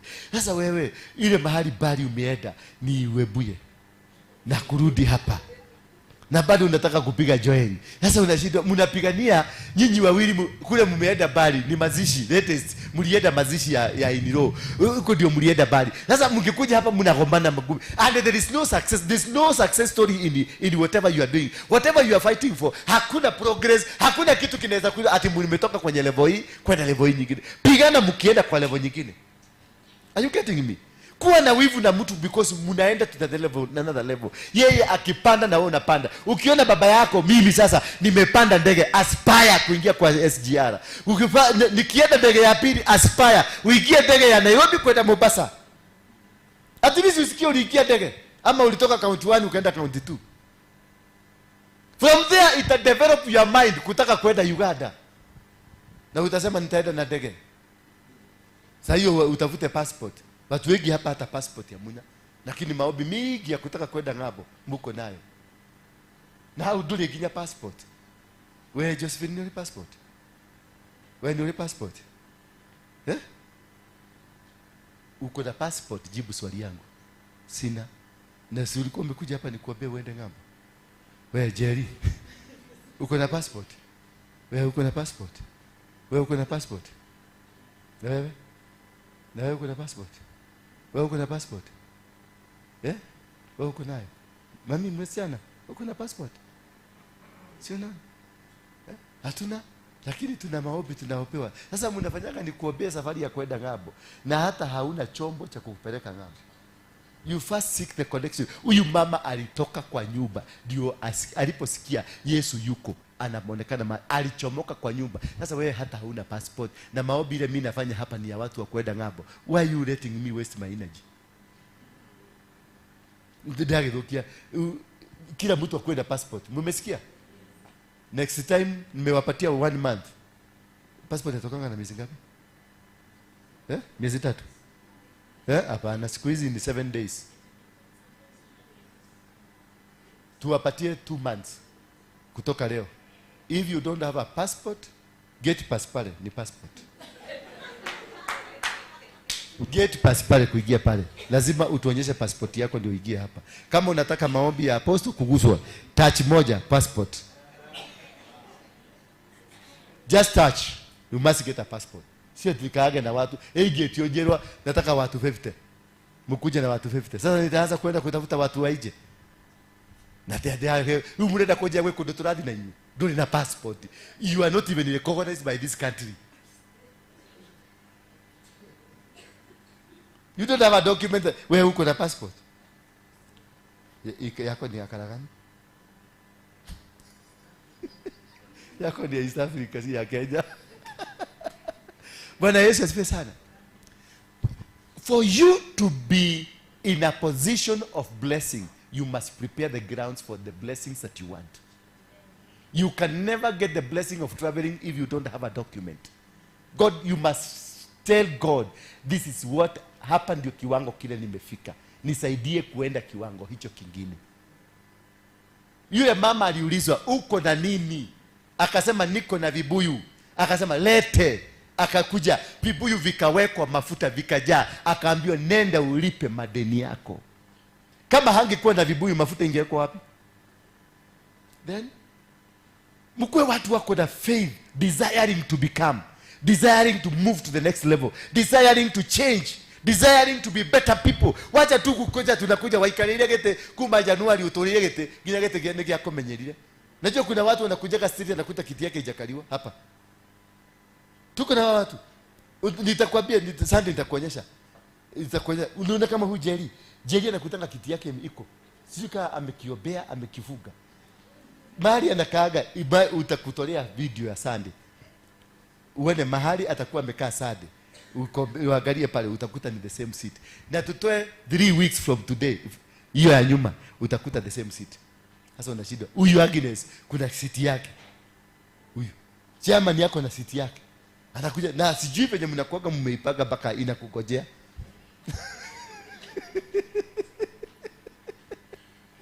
Bwana Yesu asifiwe sana. Bako anashindwa what could be?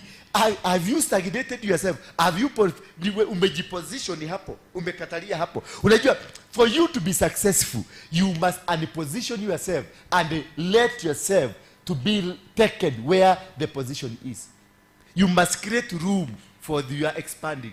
Lazima aramia tent, panua mipaka yako ipanuke, ndio Mungu apate mahali pa kuongezea blessing. Lakini kama mipaka yako iko mahali ulikuwa last year January na tuko this year January na bado mipaka ni ile ile, zilimwagiliwa last year January ikajaa. So don't expect anything new. That is why unaona mpaka kanywele ni kale na uko kulifalifa unalifalifa hivi hiyo nywele unaiweka nje inapigwa na hewa kidogo na iweka kwa kichwa na unatoroka serege. Yes. Panua mipaka. Broaden your bases so that God can find more space to bless you. You're already blessed person. Umebarikiwa. Uko na baraka lakini zinauliza tunakuja wapi? Huyu mama amepiga kelele sana, Mungu anasema huyu mama amepiga kelele sana. Hapo malaika wanakuja wanasema ndio amepiga kelele lakini nyumba yake gala lake limejaa. Hakuna mahali tunaweza kuweka. Kuna watu hapa wako na magari lakini mentality ya kuendesha gari hauna. Mahali unakaaga ni Mukuru huko na huko chini, Mukuru huko chini. Sasa huko Mukuru chini hakuna gari inaweza kufika huko. Chomoka utoke Mukuru huko chini, upande Mukuru ya juu. Mahali unaweza kupaki gari kwa barabara na unaamka usiku kuenda kuchungulia. Najua mtu mwenye anapata kitu kwa kipya pia anakuwa na wasiwasi nayo. Unaamka usiku unaenda unachungulia unaona iko inarudi. Panua mipaka yako. Do not stagnate yourself in the same position. Ukikaa in the same position, hiyo position labda ilijazwa last year. Kuna wengine walibarikiwa 5 years ago. Hiyo ka position kake kote kakajaa. That is why there is no improvement. Tangu uajiriwe kazi, you are still stagnated. Tangu uanze kale ka biashara kamekwamia hapo, hakajapanuka, maana hakuna kwa kujaziwa, hakuna kwa kuongezewa. You have limited yourself. Come out of the cocoons of limitations.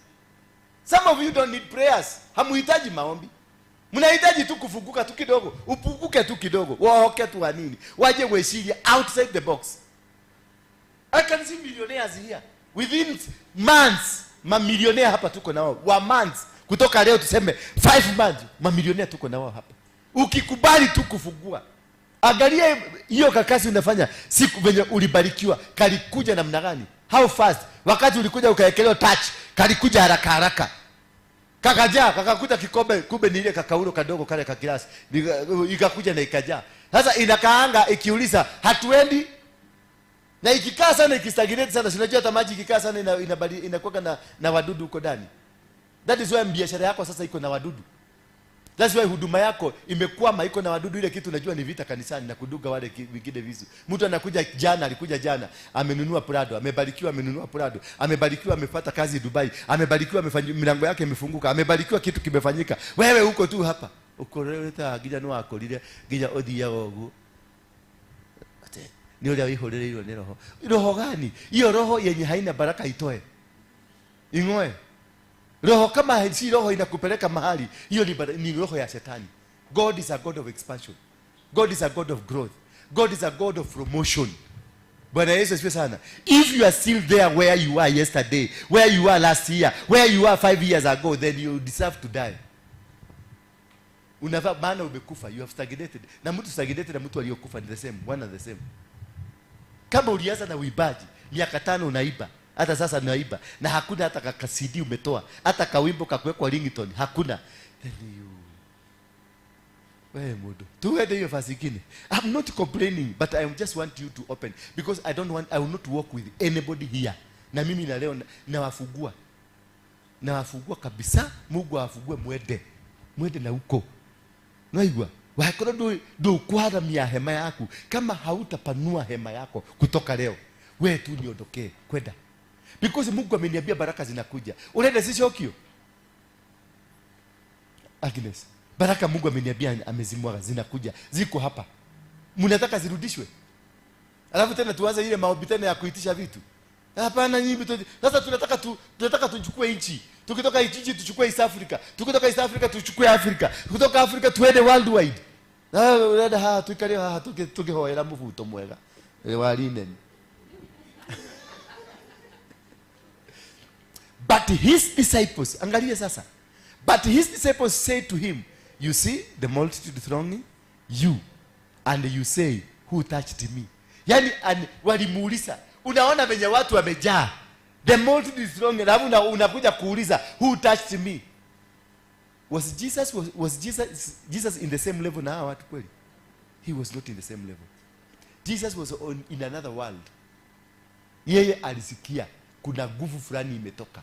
Na hawa wanaona ati multitude hiyo yote wewe there. Ndio koliota walikuwa naambia Yesu, kota ndio kongega. Wewe uone venye watu hata wamekuzingira, hata kila mahali unaenda urudi useme kuna mtu amekuguza. Si hao wote wamekuguza. But Jesus was not in the level that they're thinking. Their thinking was too low.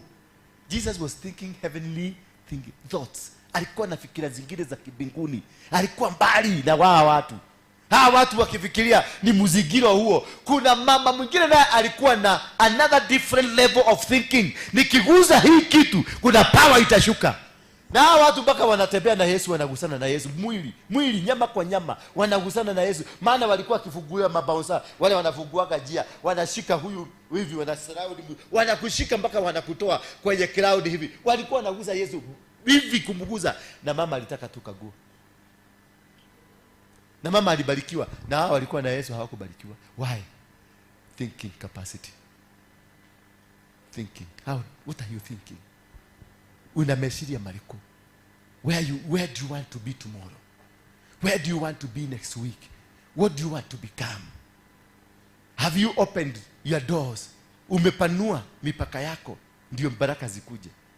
Ama bado una kwenye the same life, the same thinking, the same attitude, the same atmosphere? Hapo ndio nataka new blessings zikuje, the same. Uko mkuru na Mungu anataka kukupatia nyumba Ruda. Angoe mchanga ya Ruda, angoe manyumba Ruda, alete mkuru.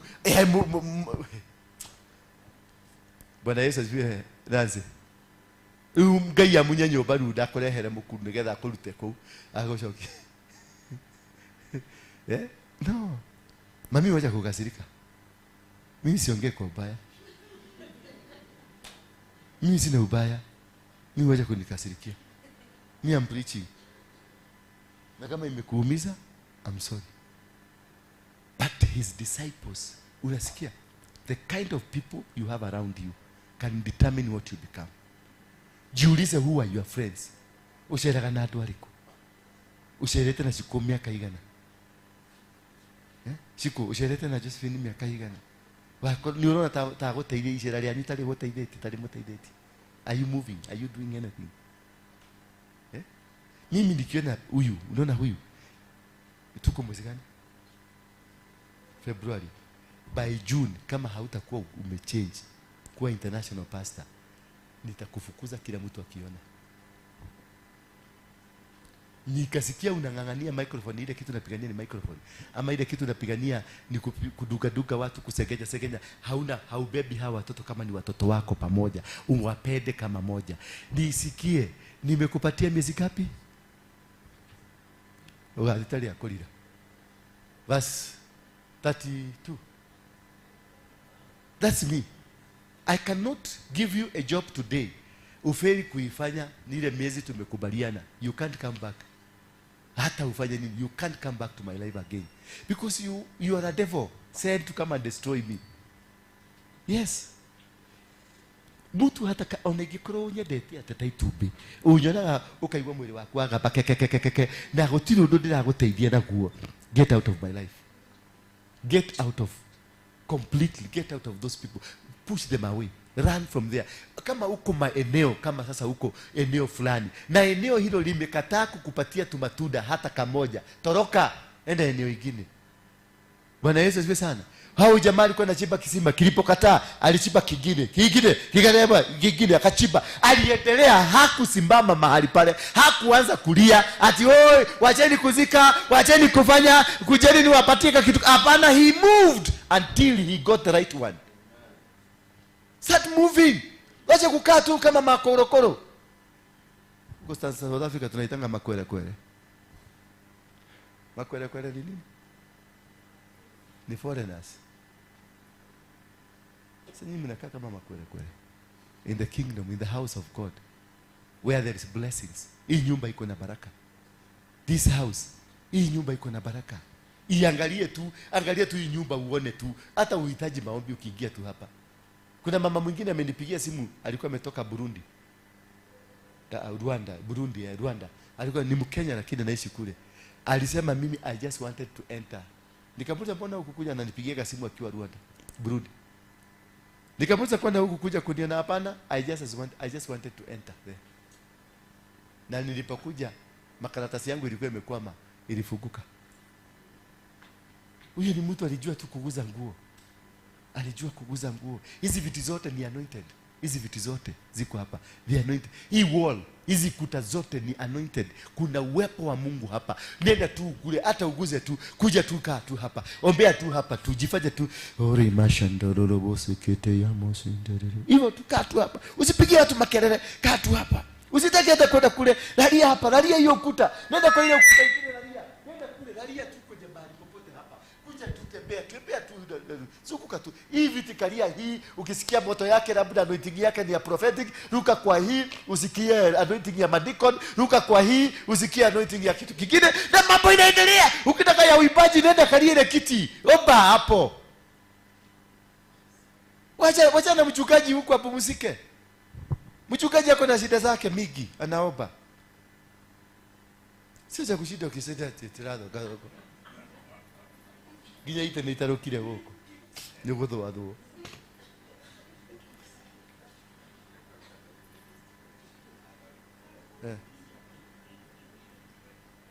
Deni yake kalipo. Ulichukua namba yake ndio tujue itatoa 20%.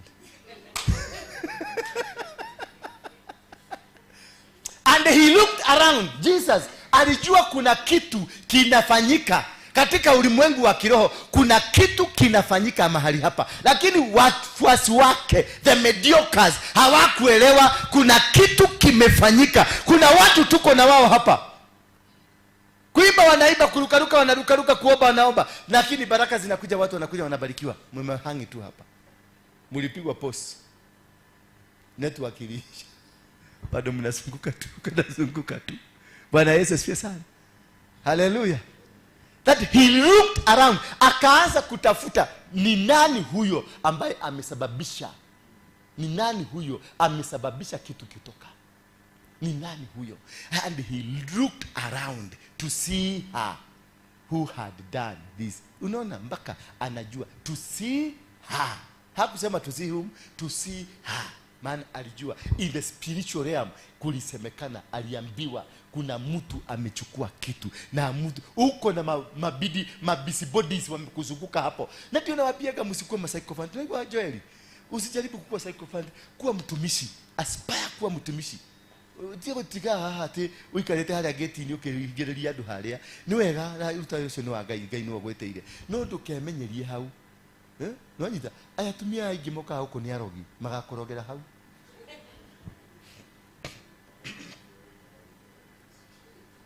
Ta wiririe gutweka ndungata, wiririe gutweka muhunjia, uri hau o promote otwaro. No nyita you be from the position you are, aspire to become better, aspire to grow, aspire to be somebody better. Just desire. Kuwa na hiyo desire. Usikuwa kama hawa disciple. Wana moto inatoka kwa mdozi. Inachotwa inaenda, unawachwa hapo umekaukiwa. Hata hujui ni nini kimefanyika. Baraka zimeshuka tu na hawakujua, hawakusense, and he looked around to see her who had done this thing. 33. But the woman fearing and trembling. Unaona sasa? Fearing and trembling. Knowing what had happened to her. She knew. How many of you knows this thing? Kitu kimefanyika. Kamweke kamefanyika. Wangapi wanajua ati wakati tu alikuja hapa, wakati ulikanyaga madhabahu, kuna kitu kalifanyika. I am not in the same level with others. Mimi wakati nilifika Russia, sikuwa najua pale nitaenda. Niliuliza mtu wa taksi, ni hoteli gani mzuri hapa? Akanipeleka hoteli na historia na yasema, I will take you to the best hotel with the history of here.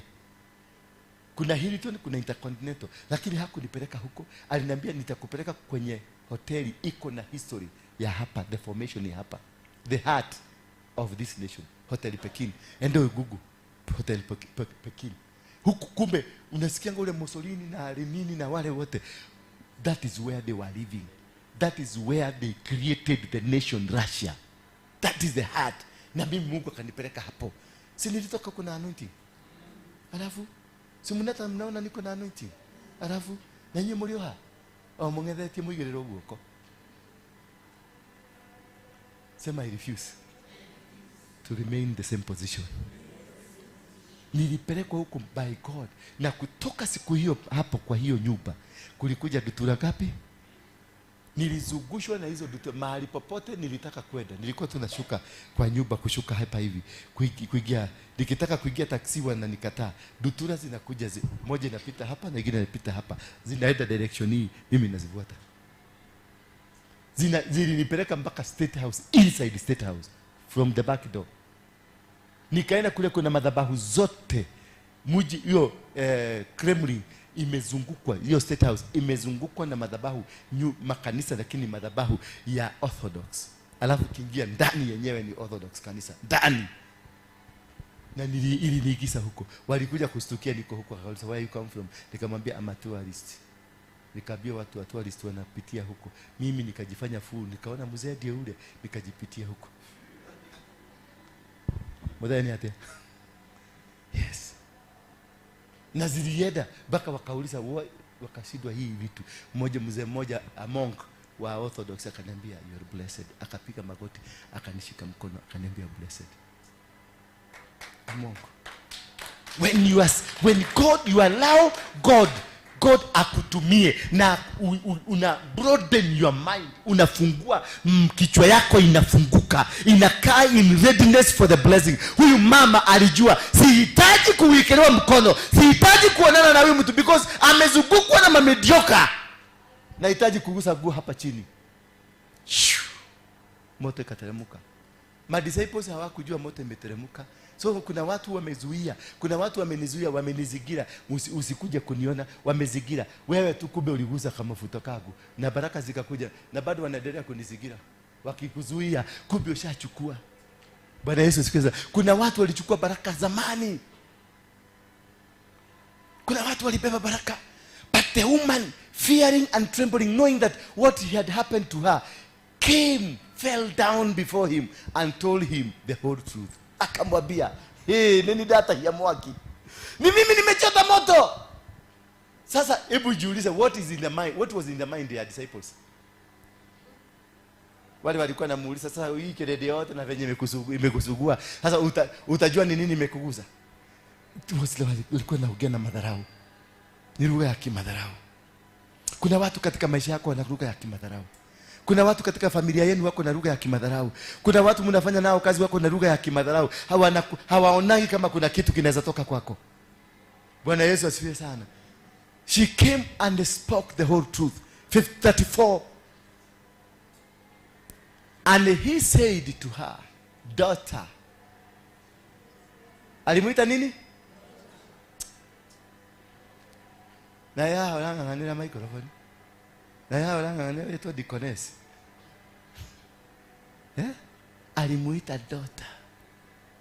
Disciples hawakuitwa sons. Ama kuna mahali disciples waliitwa sons. Huyu mama alimuita daughter. Maana alijua huyu hii si akili ya kidunia. Hii ni akili ya kibinguni. Aspire kukuwa na akili ya binguni. Akili itakayo kuonyesha where to touch, when to touch, and how to touch.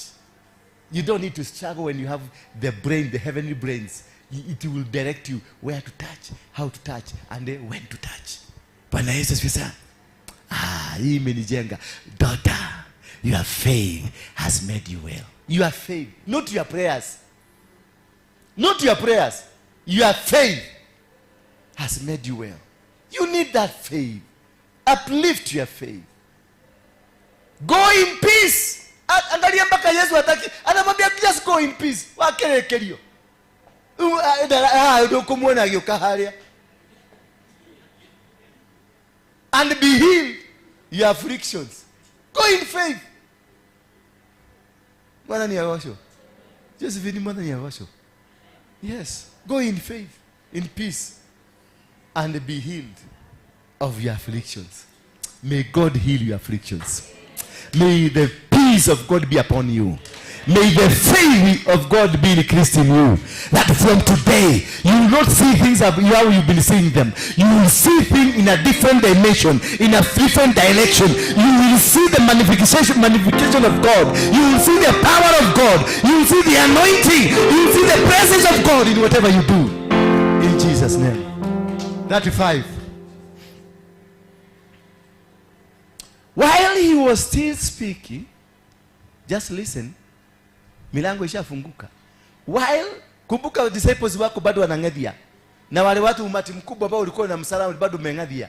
Akasema while he was still speaking, some came from the ruler, some other. Na ukumbuke safari wakianza hawakuwa naenda kwa mwanamke huyu na hakuwa naenda kwa shughuli za mwanamke. Mwanamke ni kuintervene. Alijua this is the moment to capture.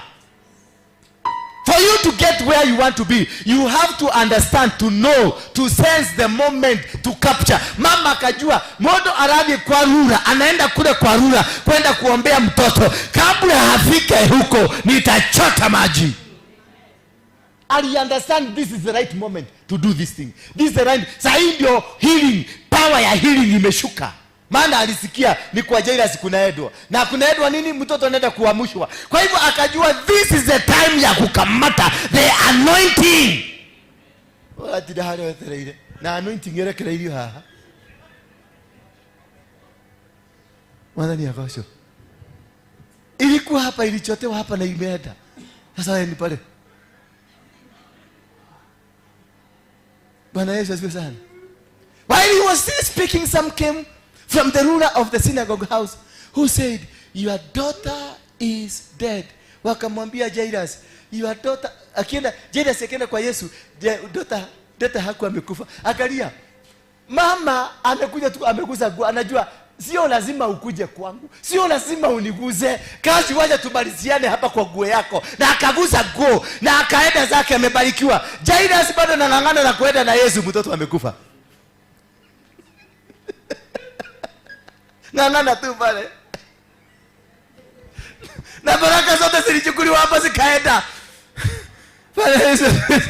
Milango ishafungwa, watu washatapu na wameenda. Learn to tap the blessing from where? When you feel atmosphere imefunguka, when mlango imefunguka, saa hiyo that's the time to connect.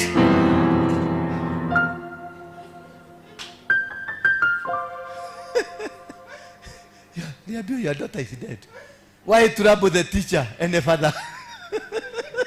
Na mtoto ashakufa na yeye ni kutrabo tu. Why trouble any father? Kati wewe mwana ni akuye wewe tu kadika mwana. Sasa wewe. Unang'ang'ana na the teacher. Unang'ang'ana tu ati ubarikiwe. That is how most of you have lost it. Because you don't seize the moment.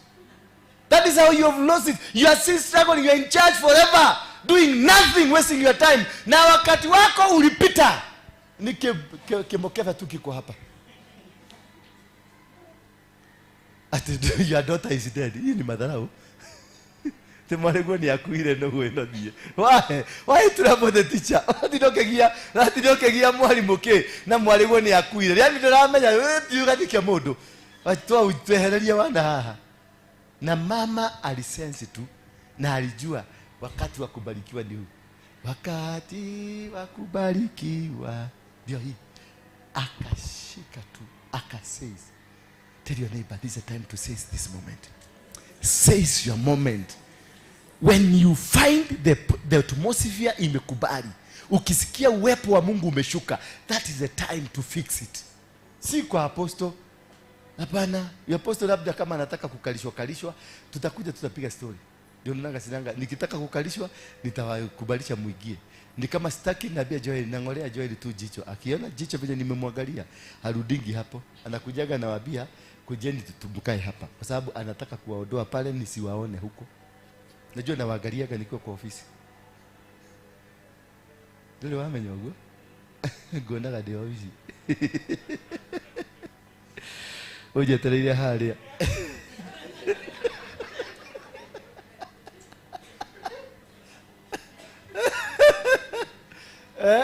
36. Bwana Yesu asifiwe sana. Are we getting somewhere? Are we getting something? Kuna kitu tunashika. Kuna connection tunapata. Yes. As soon as Jesus heard the word that was spoken. Now see, Jesus has been provoked twice now. The first provocation ni ile mwanamke aliambiwa, alisema nini kimeniguza, wakamuuliza sasa nilivyokumejaa watu ni mtu wewe, hiyo ni kitu ya kuuliza swali iko na jibu, si hiyo ni jibu na tuuliza. Sasa angalia tena, amesikia kejeli yule venye Jairus ameambiwa as soon as Jesus heard the word that was spoken, he said to the ruler of the synagogue, do not be afraid, only sasa kule mtakuja tena, only believe. Na unaambiwa mtoto amekufa. Bwana Yesu asifiwe sana. Unaambiwa mtoto ni akuile, lakini this man anakuambia only do not be afraid, just only believe. That is what brought you here, only believe. Nikanitea muheteria, ninawakosea. Hebu inua mkono wako kama nimekukosea, inua tu mkono juu. I have to tell you how it is. Najua uzuri na kulanga kwangu. Na nenemete. Nenemete. Shikoboka. Neto bebesha ile wahadi yako lile. Kuja ukule. Na mkuja na Josephine. Na mayai. Ya kienyeji. Sasa utasikia story. Hivi kimuzima. Utasikia story. As soon as Jesus heard the word that was spoken, he said to the ruler of the synagogue, do not be afraid, only believe. That's 7, please quickly. And he permitted no one to follow him. Wakati Yesu alirealize, isi neno wodikoragwo nacio, hawa watu ni kubavu, he never permitted them to go with him. Hakukubali. Aliwaambia nyinyi bakini wapi? Baki. So kuna watu lazima uambie baki hapa. Kuna watu lazima tuachane. Kuna watu lazima uambie get out, wewe baki hapa, ninaenda on a special mission. You must make a bold decision. Mpaka disciples waliwaambia bakini hapa. He had to choose a few. Except for Peter. James, maana alikuwa anajua Peter anabebaka panga. James na John na the brother of James, hao tu walienda na wao. Akawaambia hao wengine, psychophant wengine na mamedioka wengine, kaeni wapi? Kuna watu lazima udrop sasa. Kuna watu you must drop in your business. Kuna watu you must drop in whenever. There are characters that you have to drop yourself. Characters zako, hizo ma feelings zako, ma catchment zako, ma vitu zako, lazima uachane nazo for you to get it where God wants you to be. For you to be successful, for you to win any battle, for you to conquer that next move. Lazima kuna vitu utawacha. Bwana Yesu asifiwe sana. 38. Then he came to the house of the ruler of the synagogue. He came, Jesus himself, and they saw the tumult and those who wept and wailed downly. For that 9 quickly, please. And then what? When he came in, he said to them, why make this commotion and weep? Yani baka anashaka. Mtu amekufa lakini bado anashaka. Then the child is not dead. The child is not dead, but is sleeping. Wao wanajua mtoto amfanya nini? Amekufa. Kuna watu wamejua Daudi ulikufa. Kwena nyimoto shigo ko mtu mochi kwera Bwana siwe. Na sio wewe kindu gikuo. Utire kodo radhi. Kuna watu wanajua biashara yako ilikufa. Kuna watu walijua marriage yako ilikufa. But Jesus in heaven knows it is not dead. It is still there. It is just sleeping, waiting for that moment. See the moment here? Waiting for the moment of God to bring the touch. Verse 40, now listen here. And they ridiculed him again. Look at the kind of people around you. The kind of people you want them to help you move to the next level. Look at them. Analyze them. Wapatie miezi miwili mitatu, analyze them. Uone ni mtu mjinga namna gani. Tupa ije na utupe na madharau. Because these people are still ridiculous. Bado wanasikia ni mwalimu rabii, lakini bado wanamridicule. Baada wanajua this man can do nothing. Already mama alikuwa na mwaga damu. Wamesikia story. Bado hapa bado hajakubali. But when he had put them all outside, akawaambia, I can put them all outside. I want to put every mediocre in my life. I put you outside. I have locked my door. Amen. Najua mnasema amen ya woga kwa sababu hujui kama ni wewe mediocre. I have locked every mediocre in my life. Waondoke nje, wakae nje, because I'm about to perform my miracle. Matigiuga. Hawezi kusema amen kwa sababu hawajui kama, kwa sababu they know themselves ni mediocre. Mtu mwenye kusema amen ni mediocre. Can I hear a shout? Can I hear a big amen? Yeah. Can I hear a big amen? That say from today, I am removing all the mediocres, all the irrelevant people in my life, all the irrelevant things in my life, all the irrelevant characteristics in my life. Ninaziondoa, zikae nje, ndio niweze kubarikiwa. Zote lazima zikae nje. And he put them outside. He took the father. Hello. He took the father and the mother of the child and those who were with them. Wale wamekuja na wao. Na akachukua baba na akachukua mama. Wakora wengine wote wakawekwa nje. Baba, na kuomba tu niondolee wakora katika maisha yangu.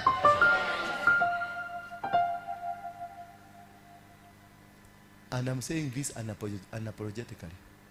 And those who were with him entered where the child was. You don't enter into your miracle with the mediocres. You don't enter into your miracle with the witches. You don't enter into your miracle with the people who ridicule you. You don't enter into your miracle with the people who does not support your vision. Don't allow yourself to go with them.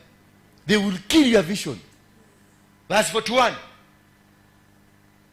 Then he took the child by the hand and said to her, Talitha kum. Young girl, simama. Inuka. Young business, inuka. Huduma, inuka. Marriage, inuka. Kazi yako, inuka.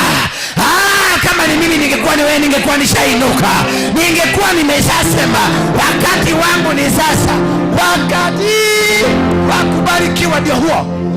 Akasema Talitha kum, which translated little girl, I say to you, arise. Little business, I say to you, arise. Your marriage, arise. Your family, arise. Your kids, arise.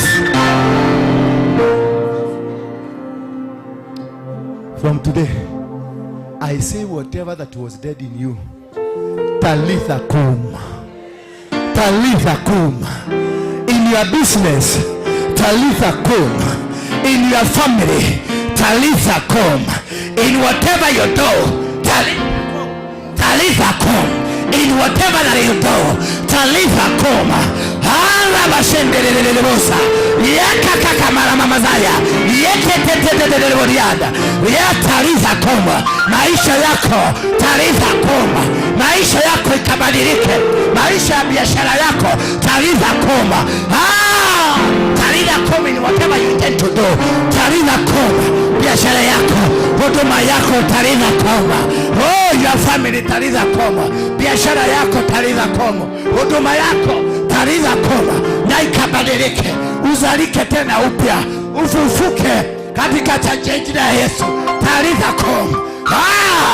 Talitha kum. Maisha ibadilike. Maisha ibadilike. Walikunyang'anya baraka zako. Na ndio hizo. Pesa hizo zinakuja. Baraka zako zikuje. Baraka zako zikuje. Milango yako ifunguke. Ndio hiyo sasa inafunguka. Shika mkono wangu. Talitha kum. Reba baba shanda. Rekekekekeke. Baba shendele baba. Raka mama zayanda baba si. Reshende boto ndio hiyo. Moto watio. Ukafufuke. Ukafufuke. Talitha kum ndio hiyo. Fufuka sasa. Pesa yako ifufuke. Kazi zako zifufuke. Rise again. Kuja. Talitha kum. Take it. Talitha kum. Kuja Talitha kum. Talitha kum. Talitha kum. Rise again. Rise. Watch. Talitha kum. Talitha kum. Talitha kum. Talitha kum. Kuja wewe kuja. Talitha kum. Talitha kum. Pokea ndio. Ndio pokea. Talitha kum. Receive Talitha kum. Chochote kiliibiwa kwako, kifufuke sasa. Chochote kiliibiwa kwako, kuja hapa. Kuja Talitha kum. Whatever they took away from you, take it. Talitha kum. Talitha kum. May you rise again. May you rise again. May you rise again. Talitha kum. Kuja. Talitha kum. Talitha kushpoka. Receive. Talitha kum. Ushamake. Talitha kum. Kujeni haraka. Kujeni haraka. Come and receive. Come and get it. It is for yours.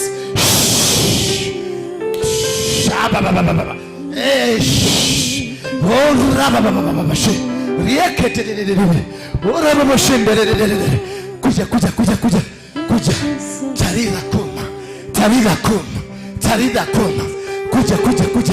Kuja. Talitha kum. Receive. Yes. Talitha kum. Kama sijakukuza kuja tu hapa. Talitha kum. Talitha kum. Usiwahi kubali mchezo waliocheza tena. Wewe ni mwangaza wa kaunti mzima. God is planning to reward you. Yes.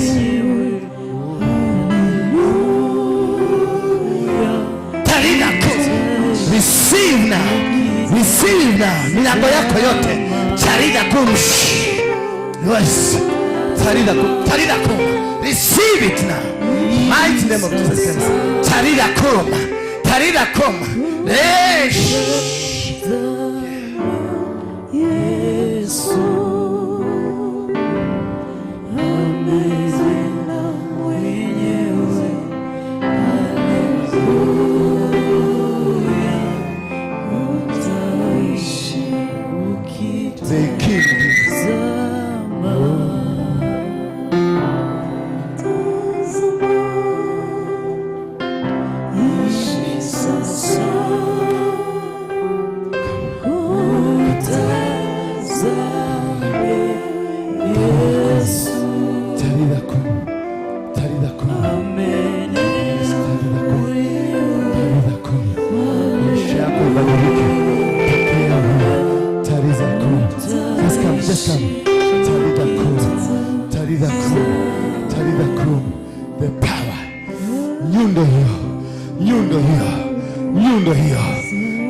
Everything that they raise against you, iporomoke.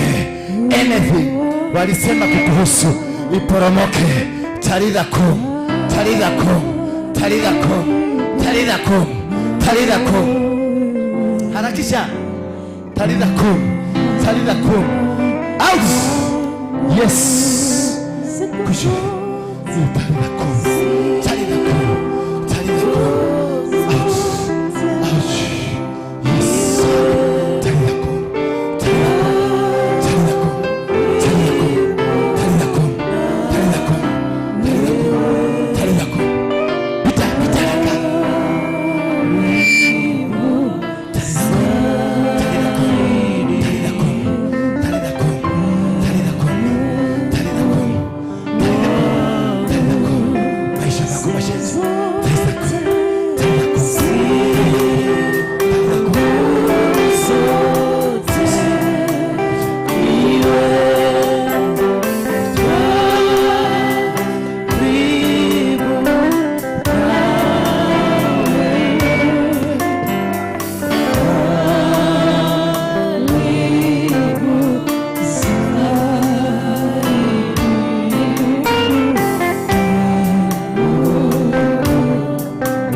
Everybody come here.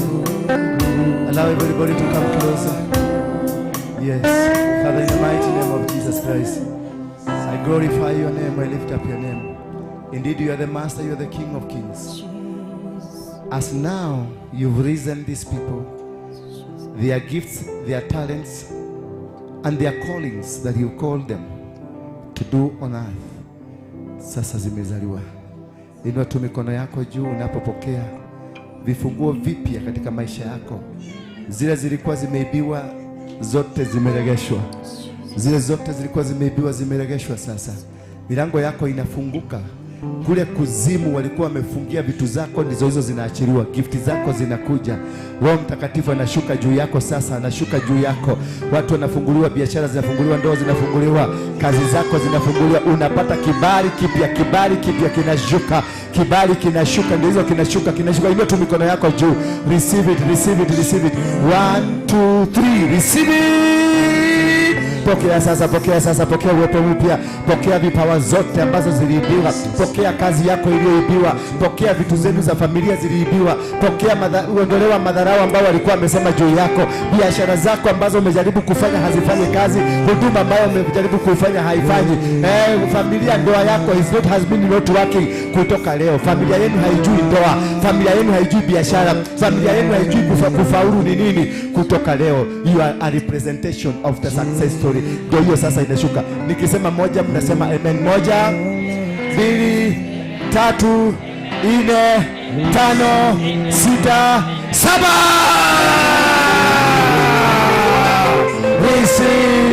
Receive the joy. Receive the joy. Receive the joy of the blessings of heaven. Receive mamlaka ya mbinguni. Receive mamlaka na vibali vyote vya mbinguni. Receive it now in the mighty name of Jesus Christ. Receive it now. Receive it now in the mighty name of Jesus Christ. Receive it now. God has done it. God has done it. In the mighty name of Jesus. God has done it. God has done it. Let's now glorify God. Tuimbe nyimbo za kuabudu Mungu. God will be glorified through you. Through your family. I hear the voice from heaven saying that God will use your situation to glorify himself. In Jesus' name. In Jesus' name. Receive it now.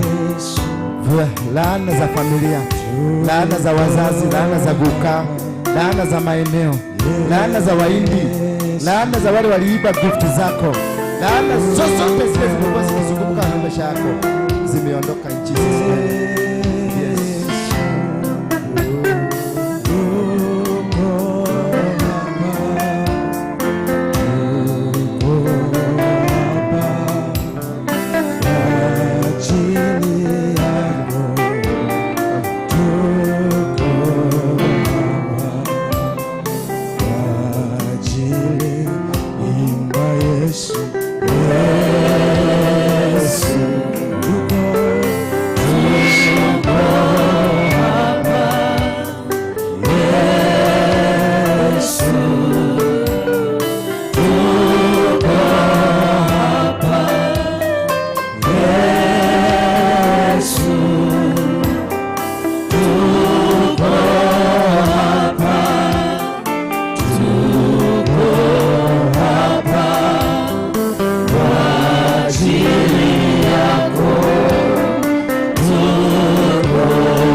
juu. Mwambie niko hapa.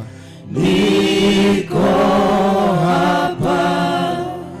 Niko hapa kwa ajili yako. Niko hapa kwa ajili yako. Yesu, Sema nami. niko hapa. Yesu wangu. Yesu, Sema na moyo. niko hapa. Ninakungoja. Yesu, Usinipite. niko hapa. Niko hapa kwa ajili yako. Niko hapa kwa ajili yako. Sema Roho. I'm inviting the angels now. Niko hapa. Angels will minister. The angel will minister. Niko hapa.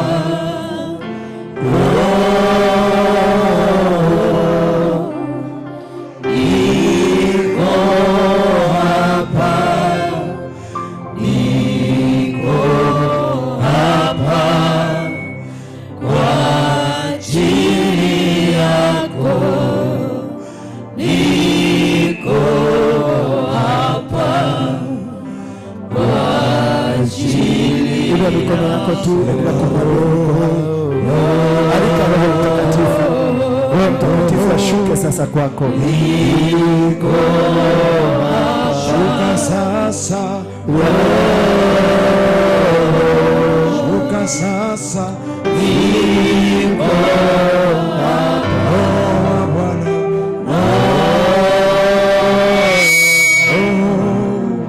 niko hapa.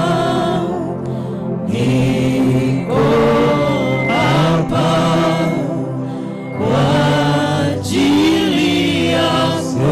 Nami Roho. Niko hapa kwa ajili yako. Sema Yesu.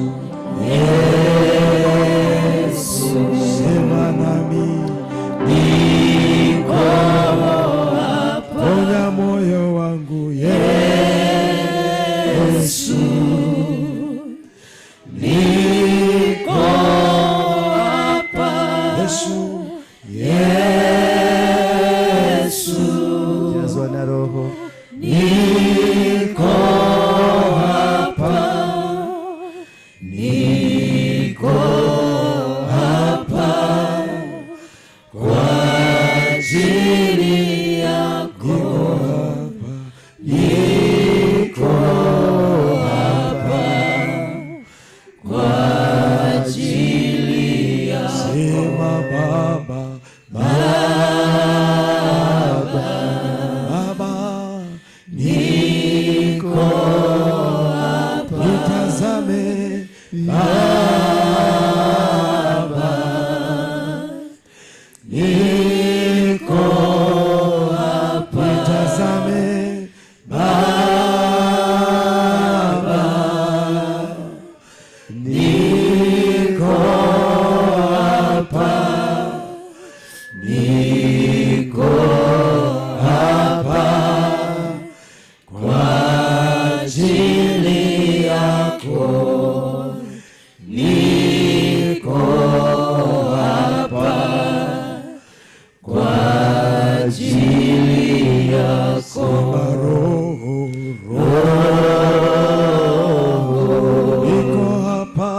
Niko hapa. Nijaze tena.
mikono yako juu. Yesu, watoto wako ndio hawa. Wamesema wametubu dhambi zao. Wanataka kuunganishwa na mbinguni na makerubi na masarufi na wazee 24 mbele ya Mungu wakisema Mungu anastahili kuabudiwa. Sasa wabariki watoto wako. Wabariki tu, nyatulieni tu, kuna baraka zinashuka. Kibali kutoka mbinguni cha kusema tumebarikiwa. Ndio hicho kimeshuka. Ndio hicho kimeshuka.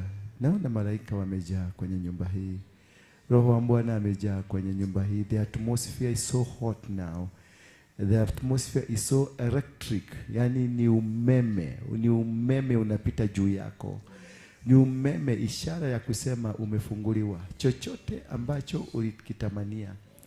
Maombi yako yamefika mbinguni, mumekubalika na hata umesamehewa. Watoto wako wamesamehewa. Wazazi wako waliokutendea, waliokuweka kwenye madhabahu ya kishetani wamesamehewa. Wewe sasa umefunguliwa, watoto wako wamefunguliwa, hata vizazi vyako vyote vimefunguliwa. Ndio hiyo kufunguliwa, international anointing. International ambayo inaitangwa kingly anointing inashuka kwako. The kingly anointing, it is coming. You can feel it now. You can feel it now. You can feel it. Sasa pokea ndio hiyo sasa. Nitahesabu 1 mpaka 3. Holy Spirit ataichukua. The Holy Trinity itachukua 1, 2, 3. Take over now. Oh, take over now. The Spirit take over now. Take over now. Chukua watoto wako, wabariki, wafungulie milango yao, wabarikiwe sasa. Milango ifunguke, madirisha yafunguke, baraka zifunguke, laana zimeporomoka zote. Umeachwa katika misingi yote ya kishetani, imeondolewa katika maisha yako. You are free now. You are free now. You are free now. You are free now. Watu wamefunguliwa, vipawa zinaanza kufanya kazi. Kutoka leo vipawa zinafanya kazi. Mungu ameinua manabii, ameinua watu prophet na prophetess, ameinua walimu, ameinua wainjilisti, ameinua watu watakaotumika katika dunia, katika ulimwengu, watapenya kwa urahisi, watapenya. Ameinua watu wa biashara, business people. Watoto ambao wenu walikuwa wamepotea kwenye ulevi, kwenye madawa na kwenye mambo mengi machafu, ndio hawa sasa wamenasuliwa kutoka kule walikuwa wamefungiwa. Wamenasuliwa. Watoto wale walikuwa nauziwa madawa ya kulevya, watu wako kwenye rehab, wote wamenasuliwa. They have been set free to serve God. In Jesus' mighty name. Sema amen. Thank you very much. Worship can take over. Let's now celebrate.